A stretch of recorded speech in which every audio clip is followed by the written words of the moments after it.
بسم الله الرحمن الرحيم الحمد لله رب العالمين والصلاة والسلام على سيد الأنبياء والمرسلين وعلى آله وأصحابه أجمعين আলহামদুলিল্লাহ।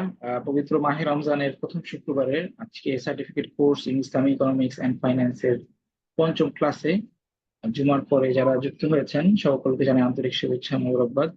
আলহামদুলিল্লাহ, দেখতে দেখতে আমরা 4টি ক্লাস শেষ করেছি। আজকে আমাদের পঞ্চম ক্লাস আমরা উপনীত হয়েছি। আশা করি আপনারা সবাই 4টি ক্লাসে উপভোগ করেছেন এবং আলহামদুলিল্লাহ আমরা যেই ক্লাসগুলো হয়েছে এর উপর আপনারা সবাই সময় মতো ক্লাসগুলো করেছেন এই আশা আমি আশা করতেই পারি আমি। তো এই মুহূর্তে আমাদের মাঝে ক্লাসটি নেওয়ার জন্য ইতিমধ্যে উপস্থিত হয়েছেন আমাদের আইএফএ কনসালটেন্সি সম্মানিত সিনিয়র ট্রেনার এবং শরিয়া কনসালটেন্ট মুফতি আবু বকর নাবিল হাফিজাহুল্লাহ, সার্টিফাইড শরিয়া অ্যাডভাইজার অডিটর আউফি বাহরাইন। তো আমি আর বিলম্ব না করে মোহতারাম আবু বকর নাবিল সাহেবকে অনুরোধ করবো আজকে ক্লাসটি শুরু করে দেওয়ার জন্য ইনশাআল্লাহ।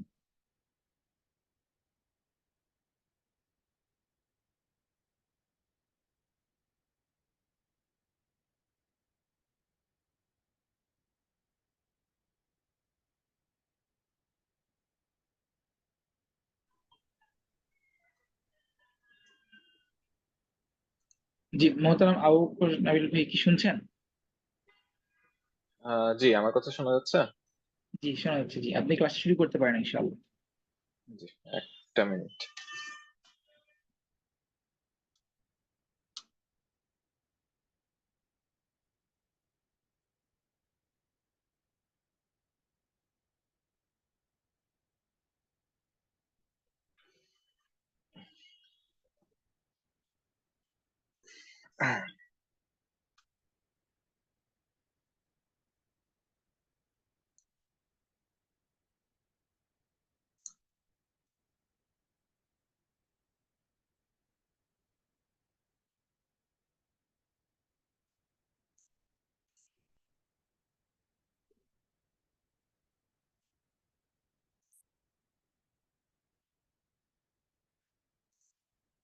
জি, নাহমাদুহু ওয়া নুসাল্লি আলা রাসূলিহিল কারীম, আম্মা বাদ।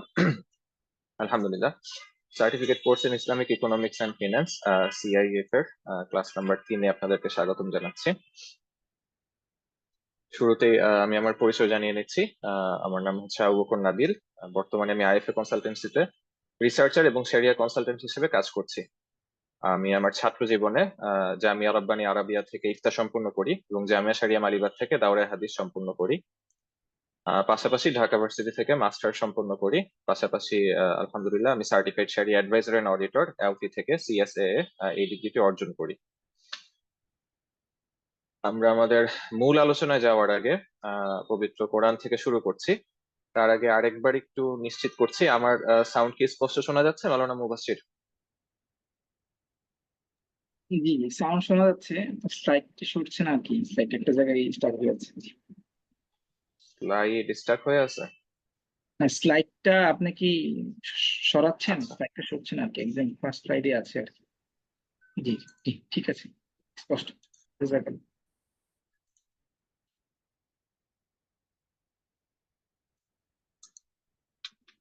এখন কি চেঞ্জ হয় নাকি এখন আবার স্টাক হয়ে যাচ্ছে? না, এখন স্টার্ট হয়ে যাচ্ছে, মাঝখানে চেঞ্জ হয়েছিল, এখন আবার স্টার্ট হয়ে যাচ্ছে। আচ্ছা, ফুল স্ক্রিন করলে স্টাক হয়ে যাচ্ছে। ঠিক আছে, আমি একটা মিনিট সময় নিচ্ছি।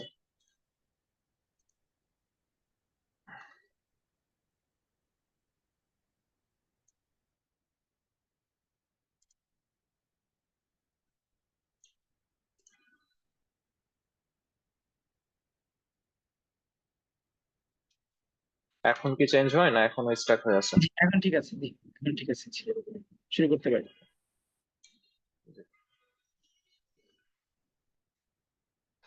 বরাবরের মতোই আমরা পবিত্র কোরআন থেকে শুরু করছি বরকত হিসেবে আমাদের মূল ক্লাসে যাওয়ার আগে। বিসমিল্লাহির রহমানির রহিম। ইন্না মাআল উসরি ইউসরা, আমাদের অত্যন্ত পরিচিত একটি আয়াত, সূরা আলাম নাসরের একটি আয়াত। এই আয়াত আল্লাহ সুবহানাহু ওয়া তাআলা আমাদেরকে বলেছেন নিশ্চয়ই কষ্টের সাথে রয়েছে স্বস্তি। সূরা আলাম নাসরা, এই সূরাটি কিন্তু অত্যন্ত তাৎপর্যপূর্ণ একটি সূরা। এটি যে কোনো মুমিনকে তার কষ্টকর মুহূর্তে, তার পেরেশানির মুহূর্তে তার মনোবল চাঙ্গা করার জন্য, তাকে স্বস্তি দেওয়ার জন্য এটি টনিকের মতো কাজ করতে পারে আমরা যদি এই সূরাটির অর্থ বুঝে তেলাওয়াত করি। এর অন্যতম একটি আয়াত হচ্ছে আল্লাহ তাআলা এখানে বলছেন নিশ্চয়ই কষ্টের সাথে বা অস্বস্তির সাথেই রয়েছে স্বস্তি। অর্থাৎ মানুষের জীবনে কখনোই অস্বস্তি বা কষ্ট এটি লাগাতার বা ধারাবাহিক ভাবে থাকবে না, এটি পরিবর্তন হবে, মানুষের জীবনে স্বস্তি আসবে। অন্তত তার পার্থিব জীবনে যদি অস্বস্তি থেকেও থাকে, তার যে আখিরাতের জীবন রয়েছে সেইখানে অবশ্যই সে যদি বিশ্বাসী হয়, তাহলে দুনিয়ার জীবনের বিপরীতে সেখানে তার জন্য রয়েছে চিরন্তন শান্তি এবং চিরন্তন প্রশান্তি। বাকি একই সাথে আখিরাতের পাশাপাশি দুনিয়াবী জীবনে ওই আয়াতটি সমভাবে প্রযোজ্য। অর্থাৎ আমরা এই বিশ্বাস রাখবো যে আমরা যদি কখনো আমাদের জীবনে এমন কোনো মুহূর্তের সম্মুখীন হই যখন মানসিকভাবে বা অন্য যে কোনো ভাবে আমি বিপর্যস্ত হয়ে পড়েছি, আমাকে কিন্তু বিশ্বাস রাখতে হবে মহান আল্লাহ সুবহানাহু ওয়া তাআলার উপরে যে এই দিনটি শেষ দিন নয়, অবশ্যই আমি ঘুরে দাঁড়াবো, অবশ্যই এই বিপদ থেকে আল্লাহ তাআলা আমাকে উদ্ধার করবেন। সূরা আলাম নাসরের এই আয়াতের মাধ্যমে কিন্তু আমরা এটি বুঝতে পারছি যে আমার জীবনে কখনোই দুঃখ বেদনা, আমার জীবনে কখনোই অপূর্ণতা গুলো স্থায়ী হবে না, সেটা অবশ্যই পরিবর্তন হবে। তবে সেজন্য আমাকে চেষ্টা করতে হবে, সেটি আরেকটি বিষয়। তো এই আয়াতটি আমরা আমার মনে রাখতে পারি অর্থ সহ, যেন আমাদের জীবনের কোনো একটি মুহূর্তে যখন আমরা মনোবল হারিয়ে ফেলছি তখন যেন এই আয়াতটি আমাদেরকে স্বস্তি দেয়। একই সাথে আমরা অন্য একটি আয়াত দেখতে পাচ্ছি সূরা হুদ থেকে, বিসমিল্লাহির রহমানির রহিম, ওয়াসবির ফাইন্নাল্লাহা লা ইউদিউ আজরাল মুহসিনিন। অর্থাৎ তোমরা ধৈর্য ধারণ করো, নিশ্চয়ই আল্লাহ তাআলা সৎ কর্মশীলদের প্রতিদানকে বিনষ্ট করেন না।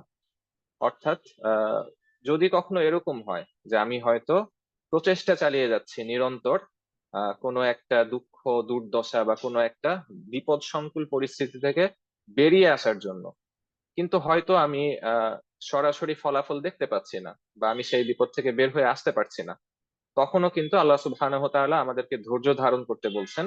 কেননা আমি যেই প্রচেষ্টা চালাচ্ছি এই প্রচেষ্টা কখনোই এর যেই কর্মফল সেটা ব্যর্থ হবে না। অর্থাৎ হতে পারে যে বাহ্যিক দৃষ্টিতে আমি এর যেই ফলাফল, আমি যে প্রচেষ্টা চালিয়ে যাচ্ছি একনিষ্ঠভাবে আমি আমার কাজ আমার দায়িত্ব পালন করে যাচ্ছি, কিন্তু তারপর আমি ফলাফল পাচ্ছি না।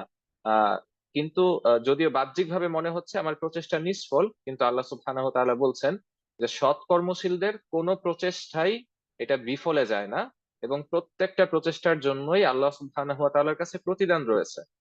তো যেহেতু আল্লাহ সুবহানাহু তাআলা বেনিয়াজ এবং তিনি কায়নাতের মালিক, তিনি যে প্রতিদান দিবেন এর চাইতে সুন্দর, এর চাইতে উত্তম প্রতিদান কখনোই কোনো মুমিনের জন্য হতে পারে না, বরঞ্চ কোনো মানুষের জন্যই হতে পারে না। তো আমরা যদি কখনো বাহ্যিক ভাবে আমাদের কোনো প্রচেষ্টাকে ব্যর্থ হতে দেখি, তবু আমাদেরকে হতোদ্যম হওয়া যাবে না, আমাদেরকে চেষ্টা চালিয়ে যেতে হবে। এটা আমাদের জীবনে নানা ক্ষেত্রে হতে পারে, হতে পারে যে আমি কখনো ছোটবেলায় কোরআন তেলাওয়াত শুদ্ধভাবে করতে শিখিনি, তো আমি এখন চেষ্টা চালিয়ে যাচ্ছি কিন্তু আমার কোরআন তেলাওয়াত সহি হচ্ছে না। অথবা হতে পারে আমি লেনদেনের ক্ষেত্রে কিভাবে হালাল হারাম বেছে চলতে হয় এটি আমি এর আগে কখনো শিখিনি, কিন্তু এখন শিখার চেষ্টা চালিয়ে যাচ্ছি, কিন্তু তারপর আমার ভুল হচ্ছে। তো যদি আমি আমার প্রচেষ্টায় সৎ থাকি, তাহলে কিন্তু আল্লাহ সুবহানাহু ওয়া তাআলা বলছেন আমার এই প্রচেষ্টা ব্যর্থ না, বিফল না, অবশ্যই অবশ্যই এটার প্রতিদান আল্লাহ সুবহানাহু ওয়া তাআলার কাছে আছে, তিনি আমাদেরকে প্রতিদান দিবেন। তো এই দুটি আয়াত আমরা সামনে রেখে আমাদের এই গোটা কোর্সটিকে ইনশাআল্লাহ পরিচালিত করব, এবং আমরা এই কোর্সটি সামনে এগিয়ে এগিয়ে নিয়ে যাব। অর্থাৎ আমরা চেষ্টা করব আমাদের জীবনে হালাল হারামের বিধানকে জানার এবং তা মান্য করার, এবং তা জানতে গিয়ে এবং মানতে গিয়ে যদি কখনো ভুল হয়ে যায় এবং আমার কর্ম প্রচেষ্টা ঠিকঠাক থাকে, তবু আমি হতোদ্যম হব না, বরঞ্চ আল্লাহ সুবহানাহু তাআলার কাছে এটার প্রতিদান আমার জন্য কিন্তু থাকছে ইনশাআল্লাহ। আয়াতের পরে আউট অফ টপিক আমরা অন্য একটি বিষয়কেও খেয়াল রাখি। আজকে আমরা প্রত্যেকে হয়তো নিজেদের বাসায় অত্যন্ত আরামের সাথে মোবাইলের ডিভাইসে বিভিন্ন ডিভাইসে ক্লাসটি করছি বা করাচ্ছি, কিন্তু আমরা যেন ভুলে না যাই আমাদের ফিলিস্তিনের ভাইদেরকে। বিশেষত আজকেও কিন্তু আমরা দেখেছি যে ত্রাণের জন্য অপেক্ষারত মানুষদের উপরে ইসরায়েলি বাহিনীর হামলায় এখন পর্যন্ত প্রায় 30 জনের অধিক মানুষ শহীদ হয়ে গিয়েছেন। তো আমাদের এই আরামদায়ক দিনগুলোতে যদি আমরা রমজানে রোজা রেখেছি, আমরা অভুক্ত আছি, কিন্তু আমাদের কিছু ভাই, তাদের জন্য হয়তো গোটা জীবনটাই একটা রমজান, তাদের জন্য হয়তো আমাদের যতটুকু আশ্রয় আছে সেই আশ্রয়টুকু একটি বিলাসিতা। তো এই ভাইদেরকে যেন আমরা ভুলে না যাই। আমাদের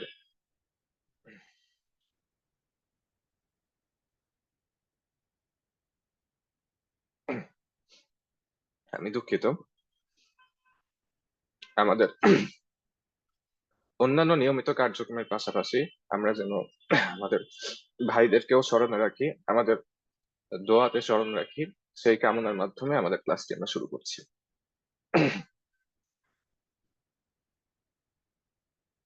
আমরা আমাদের আজকের মূল টপিকে চলে যাচ্ছি। আমাদের সিআইএফ এর কোর্সটির একটি অন্যতম বুনিয়াদী ক্লাস হচ্ছে আজকের ক্লাসটি। আজকে আমরা বেশ কিছু বিষয়, গুরুত্বপূর্ণ বিষয় আলোচনা করব।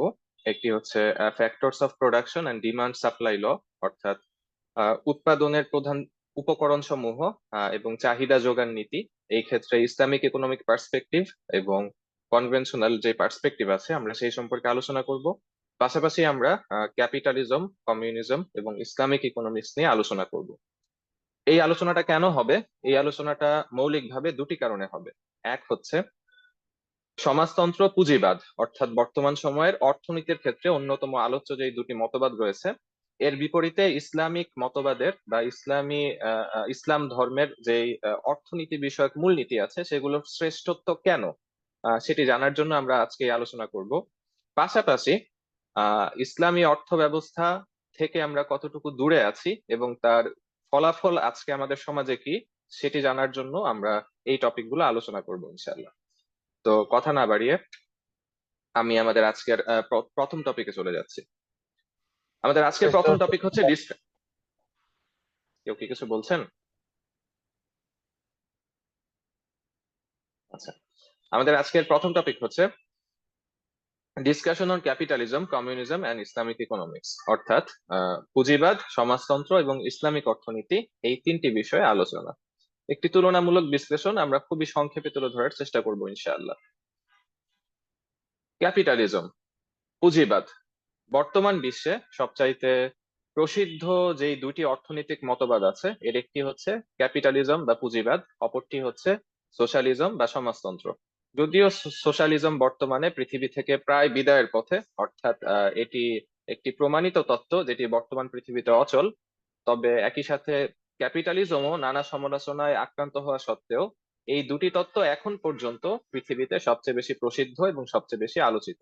বিশেষ করে গেল শতাব্দীতে এই দুটি অর্থনৈতিক মতবাদকে কেন্দ্র করে আমরা কিন্তু পৃথিবীতে দুটি মেরু তৈরি হইতে দেখেছি এবং পাশাপাশি একাধিক যুদ্ধ, স্নায়ুযুদ্ধ এবং বিশ্বকে দুটি ভাগে বিভক্ত হতেও দেখেছি কেবলমাত্র এই দুটি অর্থনৈতিক মতবাদকে কেন্দ্র করে।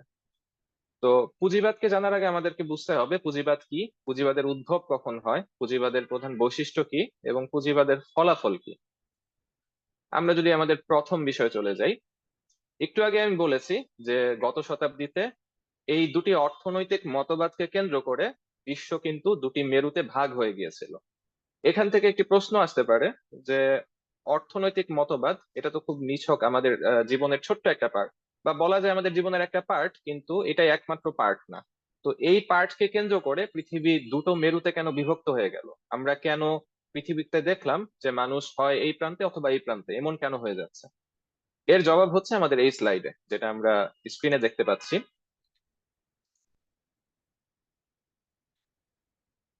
পুঁজিবাদ বা ক্যাপিটালিজম এটি আসলে নিছক একটা অর্থনৈতিক মতবাদ না, বরং এটি একটি সামগ্রিক জীবন ব্যবস্থার নাম। জিনিসটা শুনতে খুব অদ্ভুত লাগতে পারে, কারণ একটু আগে আমরা বলেছি পুঁজিবাদ হচ্ছে অর্থনৈতিক মতবাদ, কিন্তু এই স্লাইডে আমরা বলছি যে পুঁজিবাদ হচ্ছে একটি সামগ্রিক জীবন ব্যবস্থার নাম। বাকি এটি কি ধর্ম? পৃথিবীতে কি পুঁজিবাদ বা ক্যাপিটালিজম ধর্মের কোনো অনুসারী আছে? এটার কি কোনো আহ ধর্মীয় স্থান আছে? আমরা তো এই ধরনের কিছু দেখিনি। তাহলে এখানে এটাকে সামগ্রিক জীবন ব্যবস্থা কেন বলা হচ্ছে? এর উত্তর আসলে আছে এর যে বৈশিষ্ট্য সেইখানে। আপাতত আমরা যদি শুধুমাত্র এর সংজ্ঞাটা দেখি, এখান থেকে আমরা এতটুকুই বুঝি যে পুঁজিবাদ শুধুমাত্র একটা নিছক অর্থনৈতিক মতবাদ নয়, বরঞ্চ এটি একটা সামগ্রিক জীবন ব্যবস্থা। বাকি অন্যান্য জীবন ব্যবস্থা বা ধর্মের সাথে এর একটা মৌলিক তফাৎ আছে। সাধারণত ধর্মগুলো পরিচালিত হয়, হয়তো সেটা মহান আল্লাহ সুবহানাহু ওয়া তাআলার বাণী ছিল, সেটা বিকৃত হয়েছে, অথবা মানুষ সেটাকে মহান আল্লাহ সুবহানাহু ওয়া তাআলার বাণী বলে চালিয়ে দিয়েছে। দুইটার যে কোনো একটা। অর্থাৎ ধর্ম ব্যবস্থা সাধারণত মানুষ নিজেদের বিবেক মস্তিষ্ক প্রসূত বলে দাবি করে না, বরঞ্চ সেটাকে ঐশী ব্যবস্থা বলে দাবি করে। কিন্তু পুঁজিবাদ হচ্ছে এমন একটা ব্যবস্থা যেই ব্যবস্থা সম্পূর্ণরূপে দাবি করে যে এটি মানুষের বিবেক বুদ্ধির মাধ্যমে উদ্ভূত এবং ঐশী ব্যবস্থার সাথে এর কোনো ধরনের সম্পর্কই নেই, অর্থাৎ এটি সম্পূর্ণরূপে ইহজাগতিক একটি বিষয়। তো এর কারণে এখানে বলা হয়েছে যে পুঁজিবাদ নিয়ন্ত্রিত হয় সম্পূর্ণরূপে মানুষের বিবেক বুদ্ধি দিয়ে। এইখানে নীতিমালাগুলো কি হবে, এর মাঝে ভালো খারাপ কল্যাণ অকল্যাণ কিভাবে হবে, এই সবকিছুই নিয়ন্ত্রিত হচ্ছে মানুষ কোনটাকে ভালো বুঝে, কোন সমাজ কোন যুগ কিভাবে কোনটাকে ভালো বুঝে খারাপ বুঝে এর উপরে ভিত্তি করে। এতে না আছে নির্ভেজাল ওহির শিক্ষা, আর না আছে ইহকালীন সার্বিক কল্যাণকামিতা।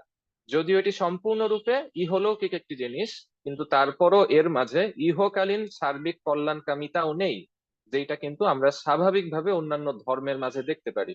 যদিও সেই ধর্ম যতই বিকৃত হোক না কেন, স্বাভাবিকভাবে একটা ইহকালীন কল্যাণকামিতা এটা সব ধর্মের মাঝেই থাকার চেষ্টা করা হয়, রাখার চেষ্টা করা হয়। তো পুঁজিবাদ কাকে বলা হয়? পুঁজিবাদ হচ্ছে এমন একটা ব্যবস্থা যেখানে উৎপাদন যন্ত্রে ব্যক্তির নিরঙ্কুশ অধিকারকে স্বীকার করা হয়। উৎপাদন যন্ত্র হচ্ছে ফ্যাক্টরস অফ প্রোডাকশনের সাথে সম্পৃক্ত, যা সামনে আসছে, এটি আমরা ইনশাল্লাহ সামনে গিয়ে বুঝবো। দ্বিতীয় বিষয়টি আমরা বুঝি, পুঁজিবাদের অন্যতম একটি লক্ষ্য বা বৈশিষ্ট্য হচ্ছে উৎপাদনের মূল লক্ষ্য মুনাফা কামানো। অর্থাৎ পুঁজিবাদ হচ্ছে এমন একটি ব্যবস্থা যেই ব্যবস্থায় উৎপাদন যন্ত্রে ব্যক্তির নিরঙ্কুশ অধিকার থাকে এবং এই ব্যবস্থায় উৎপাদনের সামগ্রিক লক্ষ্য থাকে মুনাফা কামানো। আমি যে কোনো ধরনের পণ্য বা সেবা যদি উৎপাদন করি, তাহলে এটার একমাত্র লক্ষ্যই হবে মুনাফা কামানো, আরো অধিক প্রফিট নিয়ে আসা। এখানে মানুষের প্রয়োজন এবং কল্যাণ সবসময় গৌণ থাকে। পাশাপাশি এটি এমন একটি ব্যবস্থা যেখানে উৎপাদন এবং মুনাফা নিয়ন্ত্রিত হয় সম্পূর্ণরূপে মানব রচিত মন গড়া বিধিমালার আলোকে। আমরা যদি তাহলে একটু সামারি করি, পুঁজিবাদ হচ্ছে এমন একটা ব্যবস্থা যেখানে পুঁজিকে কেন্দ্র করে অর্থনৈতিক স্বাধীনতা প্রদান করা হয়। অর্থাৎ পুঁজির মালিক যেই ব্যক্তি, তাকে অর্থনৈতিক একচ্ছত্র নিয়ন্ত্রণ দিয়ে দেওয়া হয়। এটাই হচ্ছে পুঁজিবাদ, যদি সহজ ভাষায় বুঝি আর কি। তো যার হাতে পুঁজি আছে, যে পুঁজিকে নিয়ন্ত্রণ করতে পারে, সেই হচ্ছে যাবতীয় অর্থনৈতিক ব্যবস্থার মূল চাবিকাঠি রূপে আছে। এটাই এক কথায় সহজে পুঁজিবাদ। আমরা যদি একটু পুঁজিবাদের উদ্ভবের ইতিহাস দেখি, আমরা ইউরোপের থেকে মূলত পুঁজিবাদকে জন্ম নিতে দেখি।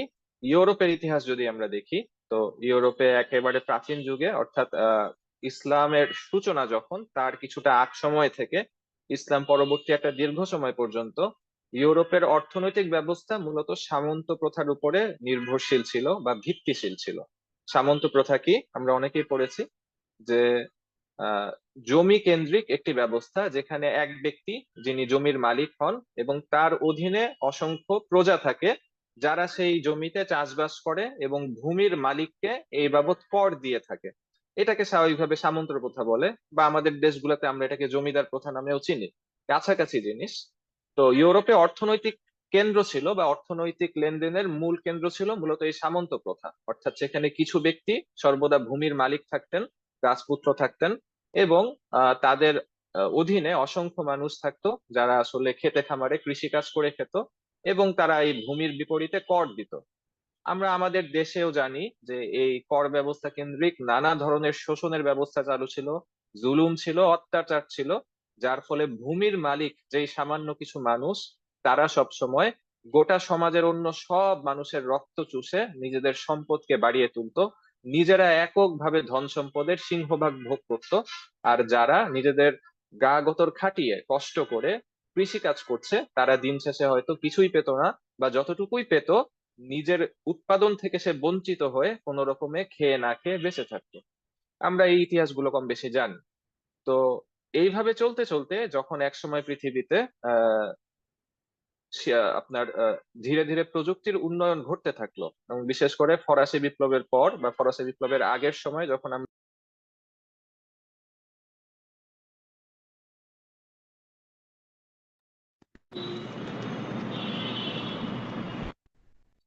আমার কথা কি শোনা যাচ্ছে? জি। আচ্ছা, দুঃখিত, ফোন আসাতে লাইনটা বন্ধ হয়ে গেছিল।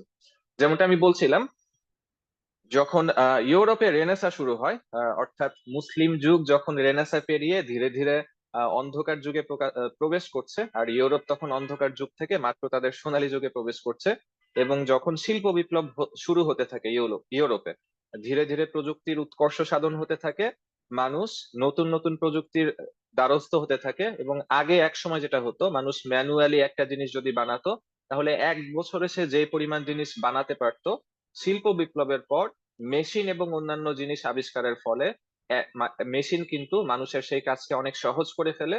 এবং একজন মানুষ 1 বছরে যা উৎপাদন করত, মেশিন হয়তো 1 সপ্তাহে সেই পরিমাণ পণ্য এবং সেবা উৎপাদন করতে শুরু করে, যার ফলে মানুষের অর্থনৈতিক জীবন আমূল পাল্টে যায়।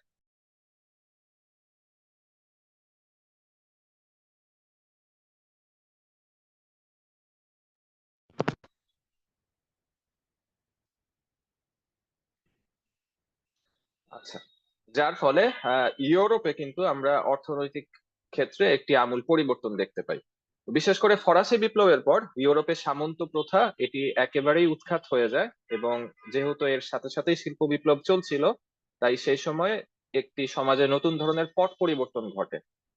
কিন্তু মনে রাখতে হবে, সামন্ত প্রথায় যেই সমস্ত ব্যক্তিরা সমাজের সবচাইতে টপে ছিল, যারা সমাজকে নিয়ন্ত্রণ করছিল, তারা কিন্তু ফরাসি বিপ্লবের পর ধীরে ধীরে ইউরোপে যখন সামন্ত প্রথা উৎখাত হতে থাকে এবং গণতন্ত্র আসতে থাকে, সেই সমস্ত মানুষ কিন্তু ক্ষমতা হারাতে শুরু করে। এখন আর প্রজারা তাদের নিয়ন্ত্রণে নেই।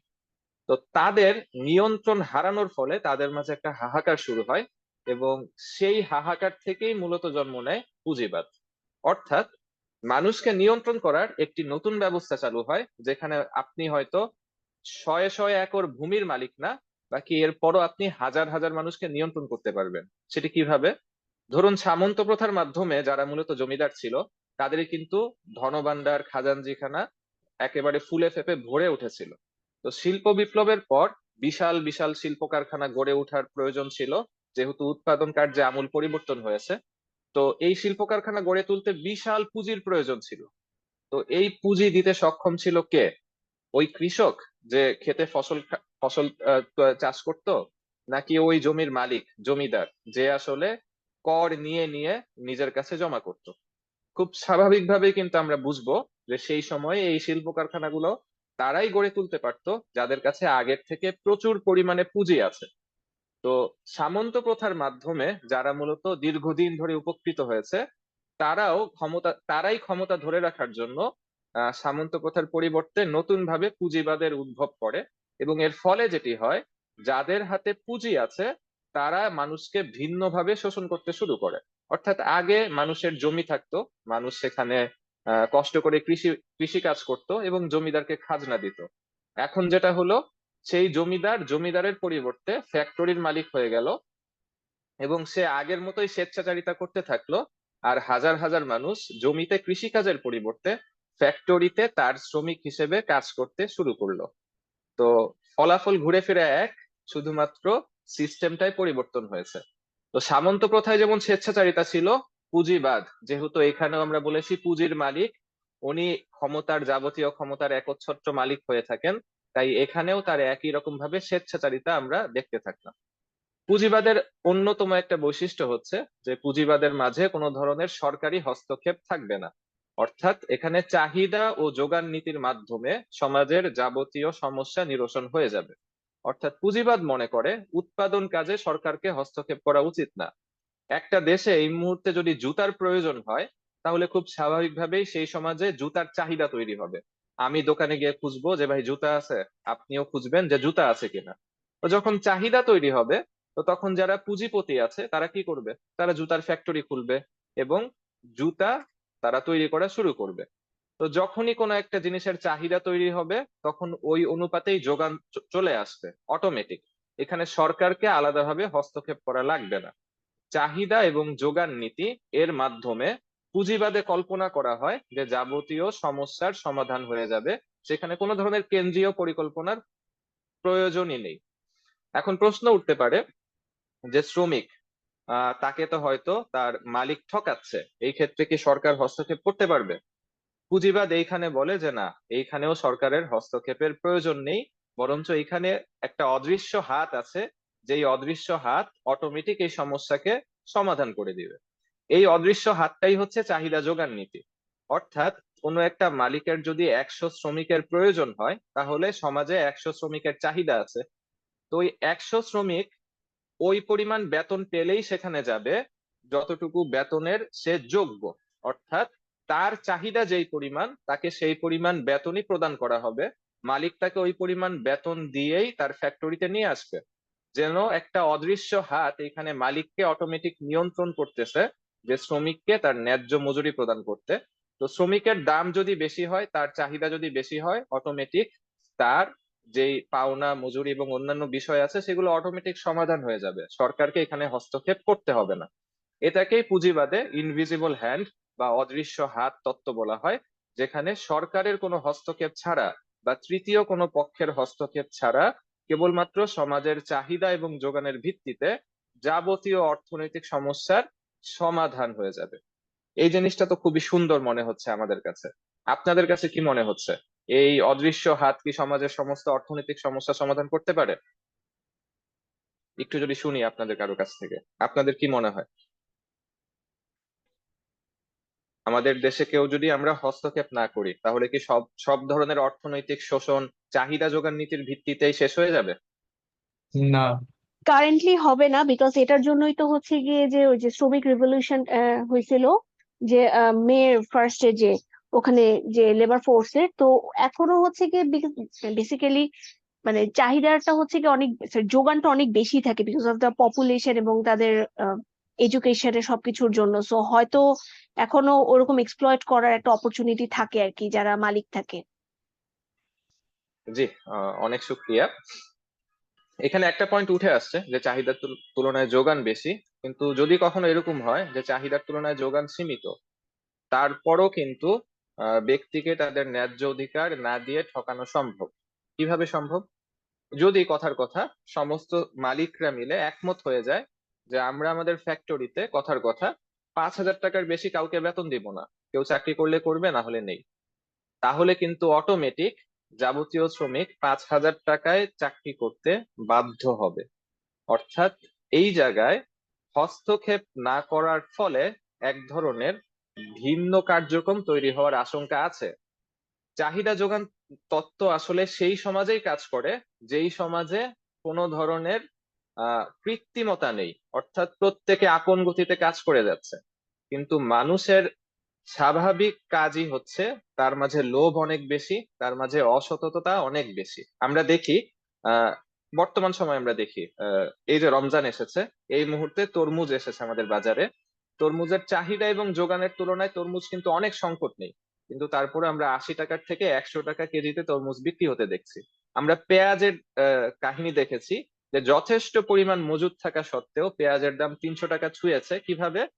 সব ব্যবসায়ীরা মিলে, অর্থাৎ পাইকাররা মিলে ঠিক করেছে যে তারা পেঁয়াজ স্টক করে রাখবে, প্রয়োজনে তারা তাদের কারখানার ভিতরে পেঁয়াজকে পচিয়ে ফেলবে গুদাম ঘরের ভিতরে, কিন্তু তবুও বাজারে পেঁয়াজ আসতে দিবে না। তো এভাবে যখন আমরা আমাদের লোভ এবং অসততার কারণে হস্তক্ষেপ করতে শুরু করব, তখন চাহিদা এবং যোগান তত্ত্ব এটি আসলে কাজ করবে না। বরঞ্চ পুঁজিবাদ মানুষের মাঝে যেই ধরনের লোভ তৈরি করে, এটি এই কথাকে অনিবার্য করে তুলে যে যেই ব্যক্তির মাঝে আগে লোভ ছিল না, যার মাঝে আগে সততা ছিল, সেও পুঁজিবাদের এই সিস্টেমের মাঝে পড়ে লোভী হয়ে যাবে এবং অসৎ হয়ে যাবে, যার ফলে চাহিদা যোগান নীতি আসলে তার ভিতরে একেবারেই কাজ করবে না। তো ইনভিজিবল হ্যান্ড এই তত্ত্বটি আসলে কাজ করেনি। এটা আমরা 1929 পর্যন্ত দেখেছি যে অর্থনীতিবিদরা ইনভিজিবল হ্যান্ডের উপরে বিশ্বাস রেখেছেন, তারা ভাবতেন রাষ্ট্রীয় হস্তক্ষেপ ছাড়া সবকিছু ঠিক হয়ে যাবে। কিন্তু যখন 1929 সালে আমেরিকাতে মন্দা দেখা দেয় এবং এর ফলশ্রুতিতে গোটা বিশ্বে মহামন্দা হয়, প্রথম বিশ্ব মহামন্দা হিসেবে যেটিকে আমরা চিনি, তার পরবর্তীতে অর্থনীতিবিদদের ভিতরে একটা নতুন ধরনের ধারণা আছে। মূলত কেইনসের মাধ্যমে এই অর্থনীতি চিন্তার সূচনা হয়। তখন থেকে পুঁজিবাদকে তার আগের যে ধাঁচ, অর্থাৎ কোনো ধরনের রাষ্ট্রীয় হস্তক্ষেপ ছাড়া কেবলমাত্র পুঁজিপতিরা সমাজের যাবতীয় অর্থনৈতিক বিষয়কে নিয়ন্ত্রণ করবে একচ্ছত্রভাবে, এইখান থেকে পৃথিবী ধীরে ধীরে সরে আসে। 1929-এর পর থেকে ধীরে ধীরে সরকারগুলো দেশের অর্থনৈতিক লেনদেন অর্থনৈতিক কার্যক্রমে হস্তক্ষেপ করতে শুরু করে, কিন্তু অবশ্যই সেইভাবে না যেভাবে সোশ্যালিজম হস্তক্ষেপ করে থাকে। তো 1929-এর পরে পুঁজিবাদ যদিও বর্তমানে এখন পর্যন্ত কার্যকর আছে, কিন্তু এটি নিরেট পুঁজিবাদ নয়, যেই পুঁজিবাদকে আমরা ফরাসি বিপ্লবের পর বা বলা যায় অ্যাডাম স্মিথের হাত ধরে পৃথিবীতে আসতে দেখেছি। সেই নিরেট পুঁজিবাদ কিন্তু বর্তমান বিশ্বে বলা যায় প্রায় কোথাও নেই, বরঞ্চ এটি বেশ খানিকটা পরিবর্তন হয়ে এসেছে। পুঁজিবাদের প্রধান বৈশিষ্ট্য কি? কিছু বৈশিষ্ট্য আমরা পূর্বে আলোচনা করেছি। আমরা খুবই সংক্ষেপে আসলে যতটুকু সময়ের মাঝে মূল পয়েন্টগুলো আলোচনা করার চেষ্টা করছি, অন্যথায় এখানে বেশ অনেকগুলো আলোচনা আছে অর্থনৈতিক, বিশেষ করে অর্থনীতির ধারা, ক্লাসিক্যাল ধারা, নিউ ক্লাসিক্যাল ধারা, অনেকগুলো ধারার আলোচনা আছে, সেগুলোকে আমরা সঙ্গত কারণে স্কিপ করেছি। তো পুঁজিবাদের প্রধান বৈশিষ্ট্য নিয়ে যদি আমরা আলোচনা করি, পুঁজিবাদের অন্যতম বৈশিষ্ট্য হচ্ছে ধর্মহীনতা। পুঁজিবাদ কোনো ধরনের ধর্মকে বা ঐশী বিধানকে স্বীকার করে না, যেটা আমরা পূর্বেই দেখে এসেছি। অর্থাৎ ধর্মনিরপেক্ষতা এখানে অন্যতম একটি মূল বৈশিষ্ট্য হিসেবে কাজ করে। অর্থাৎ আমার এবং আপনার অর্থনৈতিক জীবনে কোনো ধর্মীয় বিধি নিষেধ এটি প্রযোজ্য হবে না, বরঞ্চ ব্যক্তি আপন আপন চিন্তার আলোকে কোনটা করণীয় কোনটা বর্জনীয় সেটি ঠিক করবে। দ্বিতীয় অন্যতম প্রধান বৈশিষ্ট্য হচ্ছে এখানে ব্যক্তি মালিকানাকে অবাধ স্বাধীনতা দেওয়া হয়েছে। অর্থাৎ যে ব্যক্তি, যেই পণ্যের মালিক, যে পুঁজিপতি, যে পুঁজির মালিক, সে আসলে এখানে অবাধ স্বাধীনতার অধিকারী। সে তার পুঁজি দিয়ে কি করবে, সম্পদের মালিক সে আসলে একচ্ছত্র অধিকার রাখে যে সে এই সম্পদ লাগিয়ে কি কাজ করবে। সে কি এই সম্পদ গুদামে নষ্ট হতে দিবে, নাকি সে এই সম্পদ বাজারে এনে মানুষের চাহিদা মেটাবে। এই ক্ষেত্রে ব্যক্তি অবাধ স্বাধীনতা ভোগ করেন, উনি যেটা কল্যাণকর মনে করেন সেটি করতে পারেন। সাধারণত তৃতীয় ব্যক্তির হস্তক্ষেপকে পুঁজিবাদে সর্বদাই নিরুৎসাহিত করা হয়। বরঞ্চ আমরা আহ পুঁজিবাদের প্রথম দিককার যে সমস্ত অর্থনীতিবিদ আছেন বা তাত্ত্বিক আছেন তাদেরকে আমরা বলতে শুনেছি বা তাদের বই পড়তে দেখেছি, তারা সবসময় বলেন যে সরকারের হস্তক্ষেপ এটি অর্থনৈতিক সর্বনাশের কারণ। অর্থাৎ যেই রাষ্ট্রে সরকার যত বেশি হস্তক্ষেপ করবে মানুষের অর্থনৈতিক কার্যক্রমে, সেইখানে অর্থনৈতিক বিকাশ তত কম ঘটবে, অর্থনৈতিক উন্নয়ন ঘটবে না। পুঁজিবাদের অন্যতম একটি বৈশিষ্ট্য হচ্ছে চাহিদা যোগান নীতি, যেটা আমরা একটু আগে ইনভিজিবল হ্যান্ড দ্বারা ব্যাখ্যা করার চেষ্টা করেছি। তবে সবচাইতে গুরুত্বপূর্ণ যে বৈশিষ্ট্য, যেটি পুঁজিবাদকে আসলে একটি জীবন বিধানের মতো বৈশিষ্ট্য দান করেছে, যেটি আমরা আগে আলোচনা করছিলাম, এটি হচ্ছে পুঁজিবাদের অন্যতম একটি বৈশিষ্ট্য, যে মুনাফাকে প্রধান লক্ষ্য বানানো। অর্থনীতিবিদগণ বা পুঁজিবাদের প্রবক্তাগণ বলে থাকেন যে কোনো উৎপাদন কার্যের প্রথম এবং প্রধান লক্ষ্য হচ্ছে মুনাফা কামানো।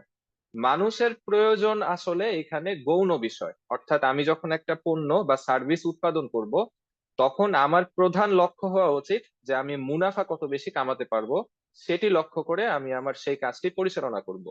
সমাজের কতটুকু প্রয়োজন আছে সেইটি আমার দেখার প্রয়োজন নেই। বরঞ্চ এইখানে আমরা কোনো কোনো অর্থনীতিবিদকে বলতে দেখেছি, তারা বলেছেন যে ব্যক্তি যত বেশি স্বার্থপরতার সাথে কাজ করবে, সে তত বেশি সমাজে অর্থনৈতিক উন্নয়নে সাহায্য করবে।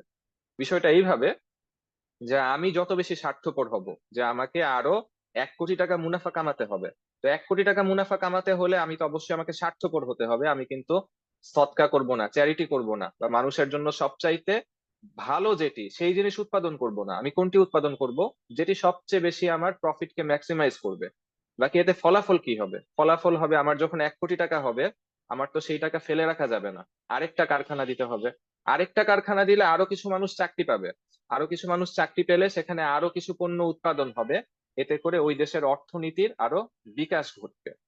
তো পুঁজিবাদে কিন্তু আমরা এই কারণেই দেখতে পাই যে তারা বলে থাকেন, পুঁজিবাদের প্রবক্তাগণ, যে স্বার্থপরতা এটা হচ্ছে অর্থনৈতিক উন্নয়নের অন্যতম একটা আবশ্যিক উপাদান। আপনার মাঝে যদি স্বার্থপরতা না থাকে তাহলে সেই সমাজে অর্থনৈতিক উন্নয়ন হবে না।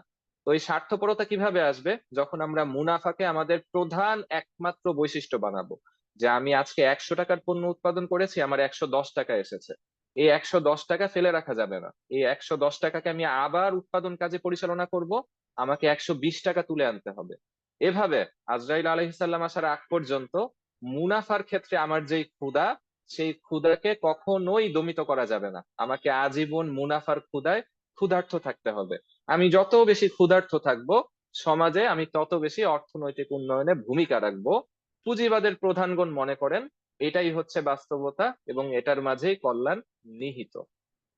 তো যখন একজন মানুষের মানসিকতার মাঝে এটা গেঁথে যাবে যে স্বার্থপরতা বা মুনাফা কামানো বা প্রফিট কামানো এটি হচ্ছে তার জীবনের প্রধান লক্ষ্য, তখন এটি কিন্তু শুধুমাত্র তার অর্থনৈতিক কার্যক্রমকে পরিচালনা করবে না, বরঞ্চ তার জীবনের যাবতীয় ভিশন এবং মিশন এবং তার জীবনের ডে টু ডে প্রত্যেকটা কার্যক্রমকে হয় প্রত্যক্ষভাবে অথবা পরোক্ষভাবে প্রভাবিত করবে। তার সিদ্ধান্তর ক্ষেত্রে তার এই মানসিকতা আষ্টে পৃষ্ঠে তাকে জড়িয়ে ফেলবে। তখন কিন্তু একজন মানুষের স্বাভাবিকভাবেই সব ধরনের সিদ্ধান্ত হবে নিজেকে কেন্দ্রিক, স্বার্থপরতাকে কেন্দ্রিক, এবং একই সাথে সব সময় সে নিজেকে নিয়ে ভাববে, সে মানুষকে কিন্তু ভুলে যাবে। তো যখন ব্যক্তি কেবল নিজেকে নিয়েই ভাববে, সামষ্টিক কল্যাণকে নিয়ে ভাববে না, তার ফলাফলে কি হবে? ফলাফলে সেটি হবে যেটি আমাদের সমাজে আজকে হচ্ছে। সামনের স্লাইডে সেগুলো আসছে। দেখুন পুঁজিবাদের ফলাফল। যখন ব্যক্তি কেবলমাত্র মুনাফাকে নিজের একমাত্র টার্গেট লক্ষ্য করে, একমাত্র টার্গেট বানিয়ে নিজেকে একমাত্র নিজের কল্যাণকে চিন্তা করে তার জীবনের সবকিছুকে সাজাচ্ছে, নিজের জীবনের সকল সিদ্ধান্ত নিচ্ছে, তখন কি হচ্ছে? তখন আমরা অর্থনৈতিক জীবনের পাশাপাশি আমাদের সামাজিক রাষ্ট্রীয় জীবন সব ক্ষেত্রে এটার একটা মারাত্মক কুফল দেখতে পাচ্ছি। এক নাম্বার কি হচ্ছে? এক নাম্বার হচ্ছে অর্থনৈতিক ভারসাম্যহীনতা তৈরি হচ্ছে। পুঁজিবাদের ফলে যেটি হচ্ছে, যারা পুঁজির মালিক, যারা সামন্ত প্রথার পর পুঁজি নিয়ে সমাজে ইস্টাবলিশ হয়ে গিয়েছিল, তারা 100 টাকা সমাজে খাটিয়েছিল, 110 টাকা মুনাফা করে উঠিয়ে নিয়ে এসেছে। এই 110 টাকাকে সমাজ সে আবার ইনভেস্ট করেছে, আবার 120 টাকা উঠিয়ে নিয়ে এসেছে। এভাবে কিন্তু আমরা দেখেছি সমাজে অর্থনৈতিক ক্ষেত্রে ভারসাম্যহীনতা তৈরি হয়েছে, অর্থাৎ সমাজের একটা অংশের মাঝে সম্পদ খালি পুঞ্জীভূত হয়েছে, আর আরেকটা অংশের মানুষ দিন দিন নিঃস্ব থেকে নিঃস্ব হচ্ছে। এটা পুঁজিবাদের একটা অনিবার্য ফলাফল, এটি ঘটবেই। আমাদের বাংলাদেশের বর্তমান পরিস্থিতি কি এর চাইতে বিপরীত? একেবারেই বিপরীত না। আমরা কিন্তু দেখতে পাচ্ছি, আজকেও আমরা পত্রিকার রিপোর্টে দেখেছি, একদিকে যেমন বাংলাদেশে কমপক্ষে 1 কোটি টাকা আছে, এই ধরনের ব্যাংক অ্যাকাউন্টের সংখ্যা হু হু করে বাড়ছে। আর অপর দিকে টিসিবির ন্যায্য মূল্যে পণ্য বিক্রির যেই সুবিধা, সেই সুবিধা নেওয়ার জন্য মানুষের লাইনও হা হা করে বাড়ছে। দুই দিকেই বাড়ছে। এর অর্থ হচ্ছে একটা ভারসাম্যহীনতা সমাজে তৈরি হচ্ছে। সমাজের কিছু মানুষ সমাজের যাবতীয় অর্থের মালিক হয়ে যাচ্ছেন, যাদের আছে তারা আরো বেশি পাচ্ছেন, যাদের নেই তারা আরো বেশি হারাচ্ছেন। এই অর্থনৈতিক ভারসাম্যহীনতা শুধুমাত্র বাংলাদেশে না, আমরা কিন্তু খোদ আমেরিকা, যেটা আমাদের অনেকের জন্য একটা ড্রিম লাইফ, একটা ড্রিম কান্ট্রি, সেখানেও কিন্তু দেখেছি, সেখানে 99 ভার্সেস 1% একটা আন্দোলন বা মুভমেন্ট হতে।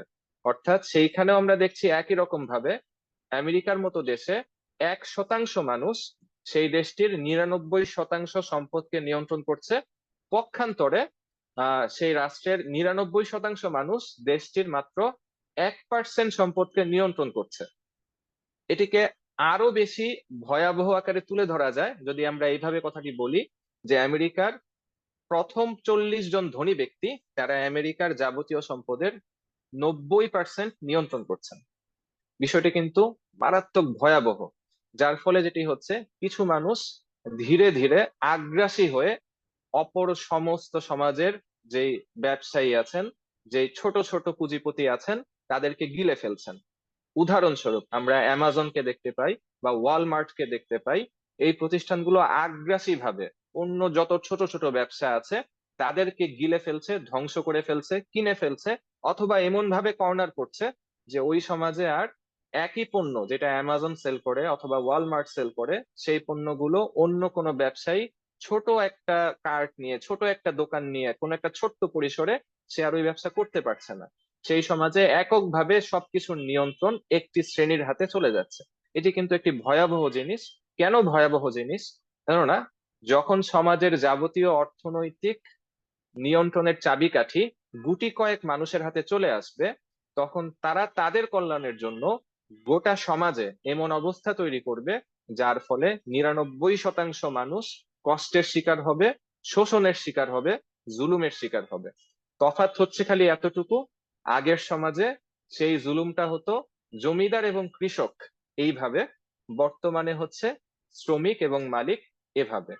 হতে পারে যে আমরা হয়তো কোনো বড় কর্মকর্তা, সিনিয়র কর্মকর্তা, আমরা হয়তো একেবারে ফিল্ডে কাজ করছি না, কিন্তু স্টিল আমরা আসলে অন্যের স্বপ্ন বাস্তবায়নে শ্রমিক হিসেবেই কাজ করছি, নিজে স্বপ্ন দেখতে সাহস করছি না।